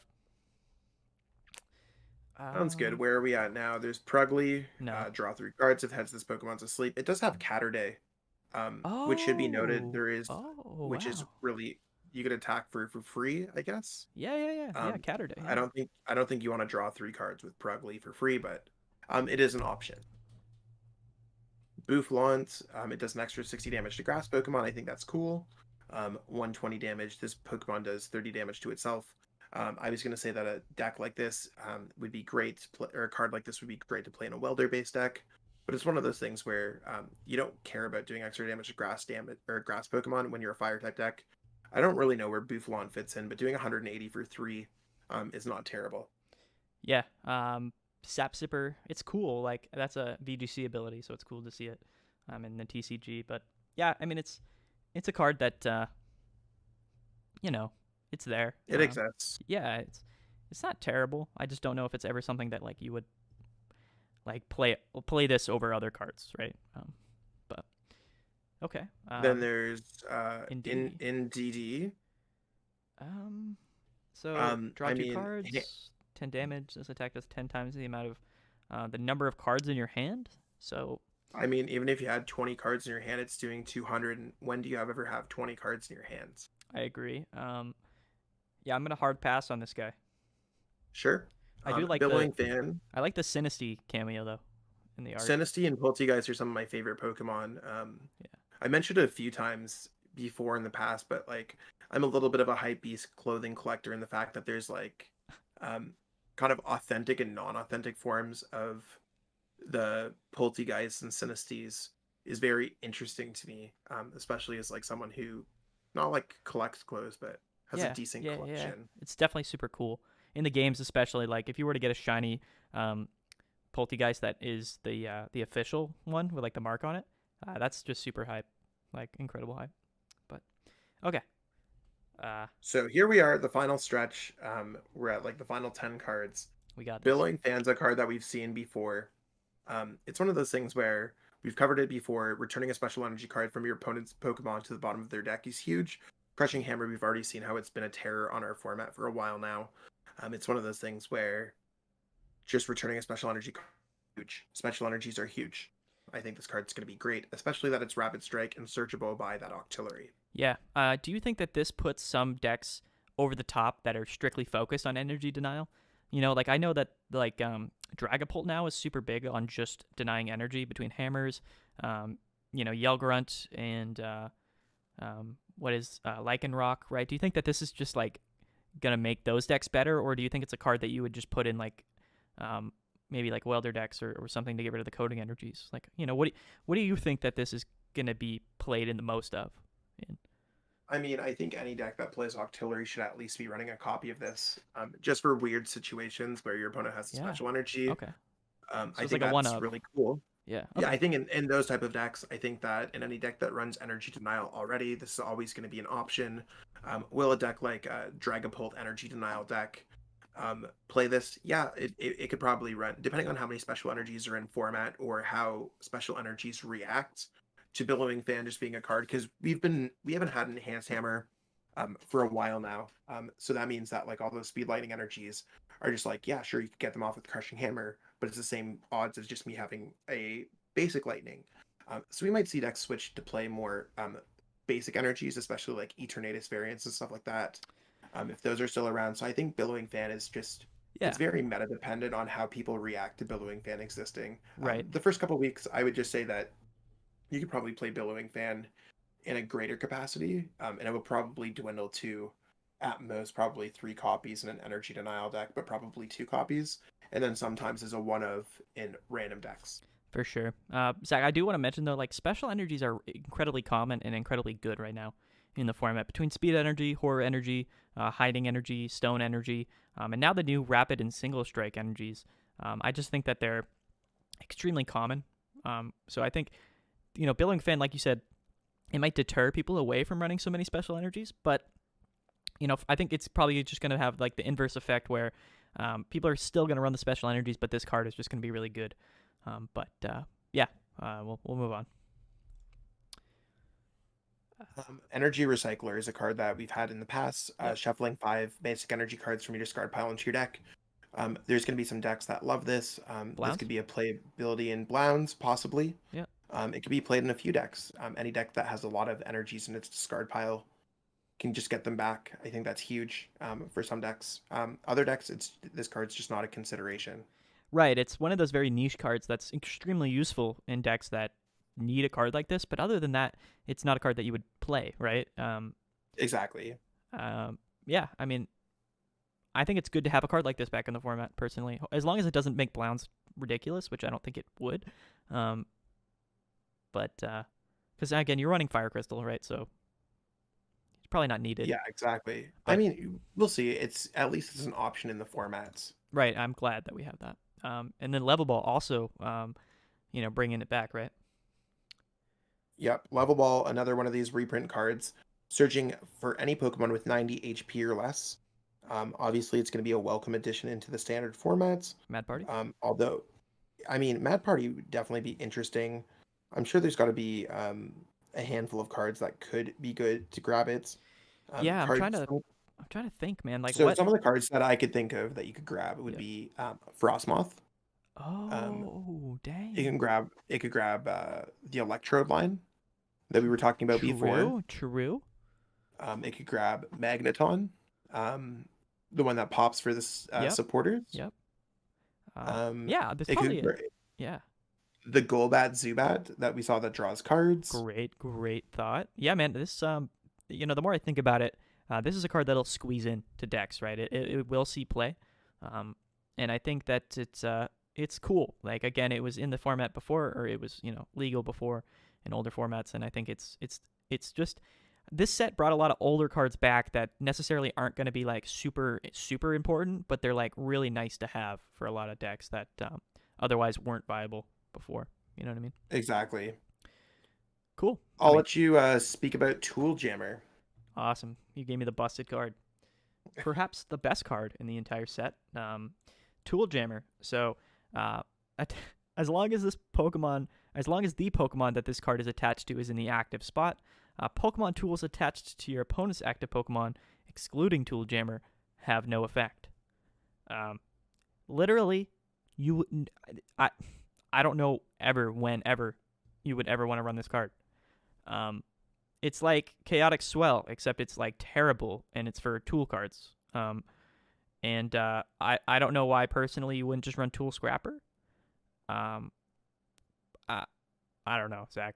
Help me out with this. I mean, okay, so I'm mostly in agreement with you. In the same way that you don't want to play Tool Scrapper, sometimes your opponent's forced to play down a Pokemon tool on the wrong Pokemon. We've seen it where they want to put the Big Charm on there, but they already have the Air Balloon on there. So this just means that their thing is going to be stuck on them for a while. If you could stop things multiple turns in a row, so your opponent might just play if you discard their air balloon with Tool Scrapper, you could just discard, they could put down another air balloon. This would kind of lock them in the active, so I could see in some kind of control decks that this could be cool. Okay, Or in a yeah. deck that, Control. That bench I locks don't that know. tries to that tries to I think that maybe in the future, if Toughness Gate breaks the format after rotation with things maybe like Zamazenta, then maybe this card, we'll see more play. But right now, it doesn't feel like any tool cards are extremely good, other than maybe Air Balloon. But if a tool card were to become game breaking later in the format, then this would be good. But it's such a weird card, Zach. Yep. It's a weird one. I mean, I don't know if it's going to be great. It's kind of awkward. I don't know, man. We're 2.5 hours in talking about Tool Jammer, so we should probably Yeah, exactly. Rapid Strike Scroll Whirlpool Scroll. I think this is worse than the other one. It's not gonna be too difficult to get the 3 energies because there is this special energy that allows you to kind of cheat a couple of them in play, but doing 30 damage to everything. Obviously, this has some synergy with Urshifu VMAX. Maybe it's worthwhile to play 1 or 2 of, but I don't necessarily think that this attack's gonna be better than its first attack, or even just using its second attack. Yeah, I mean, I agree. It's much like the single strike version, where it's very cool that you have the option to use this tool card, but the attack just doesn't seem... the thing is, like, you can't play this and you can't play Telescopic Sight at the same time. Exactly. Maybe if there's a Pokemon in the future, Zach, that allows multiple... I mean, we do have that, I think, but if there's like a valid Pokemon that allows multiple tool cards to be put onto it, maybe like a Pokemon V or something that has that sort of niche ability, then yeah, this could be super cool as like an OP spread deck. But I don't know. I guess technically you could have this in your bag if you ever were to be in the scenario like to where with Urshifu VMAX Rapid Strike, you can just attach this on and then just take multiple KOs. The math might work out in a lot of matchups. We'll have to see, but it's a very it's interesting. Yeah, it's like yeah. Okay, moving on. We got Karina's Motivation. Draw cards until you have 6 in your hands. I don't hate it. I think it's kind of like Bruno in the fact that it doesn't necessarily bring anything super special to our format, but this is searchable with Octillery, which makes it very consistent. Good point. And I think it's like just that kind of idea. like, Yeah. Sorry. it's like Marnie or Professor's Research, where it's just like this kind of adds another one of those kind of supporters to the format, just to give us a little bit more opportunities. Right. I think especially for Rapid Strike, the fact that we do have Octillery means that all of these Rapid Strike cards like work as one-ofs in your deck, and I think that just makes most of these Rapid Strike cards more viable in general. So I like that. You still there? Yeah, I'm still there. Jeez, it's to anyone who's watching up at this point and got through the first like 2-hour mark. It's like 3:00 in the morning, and we're trying to bring this to you first. We are. That's literally what we're. Yeah. I mean, it's important though that we do this. But we have 4 cards left. And Mustard Rapid Strike Stance. We've already brought over the other Mustard Strike. This one, the only difference is it's for Rapid Strike Pokemon. It's from your discard pile. Currently, there's not really any Rapid Strike Pokemon I want to kind of bring from my discard pile. But kind of like the other Mustard, I think this is a card that's going to grow with age. I agree. I don't think it's bad, and I think that it makes sense just to have this. And again, like you said, the combos could be really cool in the future if we ever, get to the point where it works out like that. Overall, though, I do think the single strike one is better, and I think that so far this is the only Rapid Strike card that's not as good as the single strike version of it. Agree. Cheryl. Heal all damage from each of your evolution Pokemon, then discard all energy attached to those Pokemon you healed this way. So this could be good with that Bronzong, right? Being able to 100%. Take the energies off, heal it, put the energies back on. That actually sounds kind of disgusting now that I think about it. Cheryl, interesting. Very interesting. I think it has a lot of potential, but also a niche card. What do you think? I mean, I think it's going to be one of those things where it's going to be very good if you're playing it in a Bronzong deck or any deck that you can move energies from, or any deck that can just choose to discard energies from those, right? Because you don't even have to have energies in order to heal. So if you have some kind of way that you've already discarded energies or for your attack, or that you don't require a lot of energies, Cheryl could be absolutely busted. I agree, man. Next up, we have the Tower of Waters. So this is the Rapid Strike Stadium. The retreat cost of each Rapid Strike Pokemon in play is 2 colorless less. Now again, Zach, this works with the Rapid Strike Urshifu VMAX. It makes it even better. You don't even need Air Balloon. You literally just get free retreat by having a stadium in play, although you would probably run this Air Balloon. But to the same effect, bro. Incredible. It works very well with Urshifu Rapid Strike VMAX, and I like this card a lot. I agree with it, and it's searchable by Octillery, so kind of having a searchable So gross. retreating mech. Yeah, there's a lot of really cool stuff to go on with it. Awesome, bro. Yeah, I like it a lot. Urshifu VMAX Rapid Strike looks busted. And then lastly, Zach, we have the Rapid Strike Special Energy. So this card only can be attached to a Rapid Strike Pokemon. Of course, while this card is attached to a Pokemon, it provides water and fighting energy at the same time. But it only provides 2 energy at a time. That makes sense, which is actually still busted. So again, it makes Urshifu VMAX a little bit more viable. It makes it so that you can consistently get that second attack off turn 2, or turn 2 after, evolving into it, or even just turn 2 in general. Yeah, so, I mean, to me, this is much better. Although that single strike special energy, Zach, is good. Like, I like the damage modification. I think that is a very good card. But overall, I value multiple energies, especially on a VMAX Pokemon, than I do adding 20 damage. So, what do you think? I mean, I completely agree with you. I think that getting double energies is absolutely huge, which makes Rapid Strike instantly the better kind of new mechanic or group mechanic in this set overall once we get our English set. So we'll have to see exactly what cards come out in the future, but I mean, I think Rapid Strike Energy is very good. Obviously, any form of energy acceleration or just double energies have been wildly successful in the past.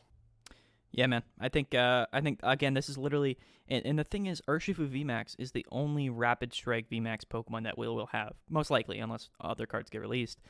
Which means that is the only VMAX Pokemon that has a double energy attachment option. So keep that in mind. Yeah. We did it, Zach.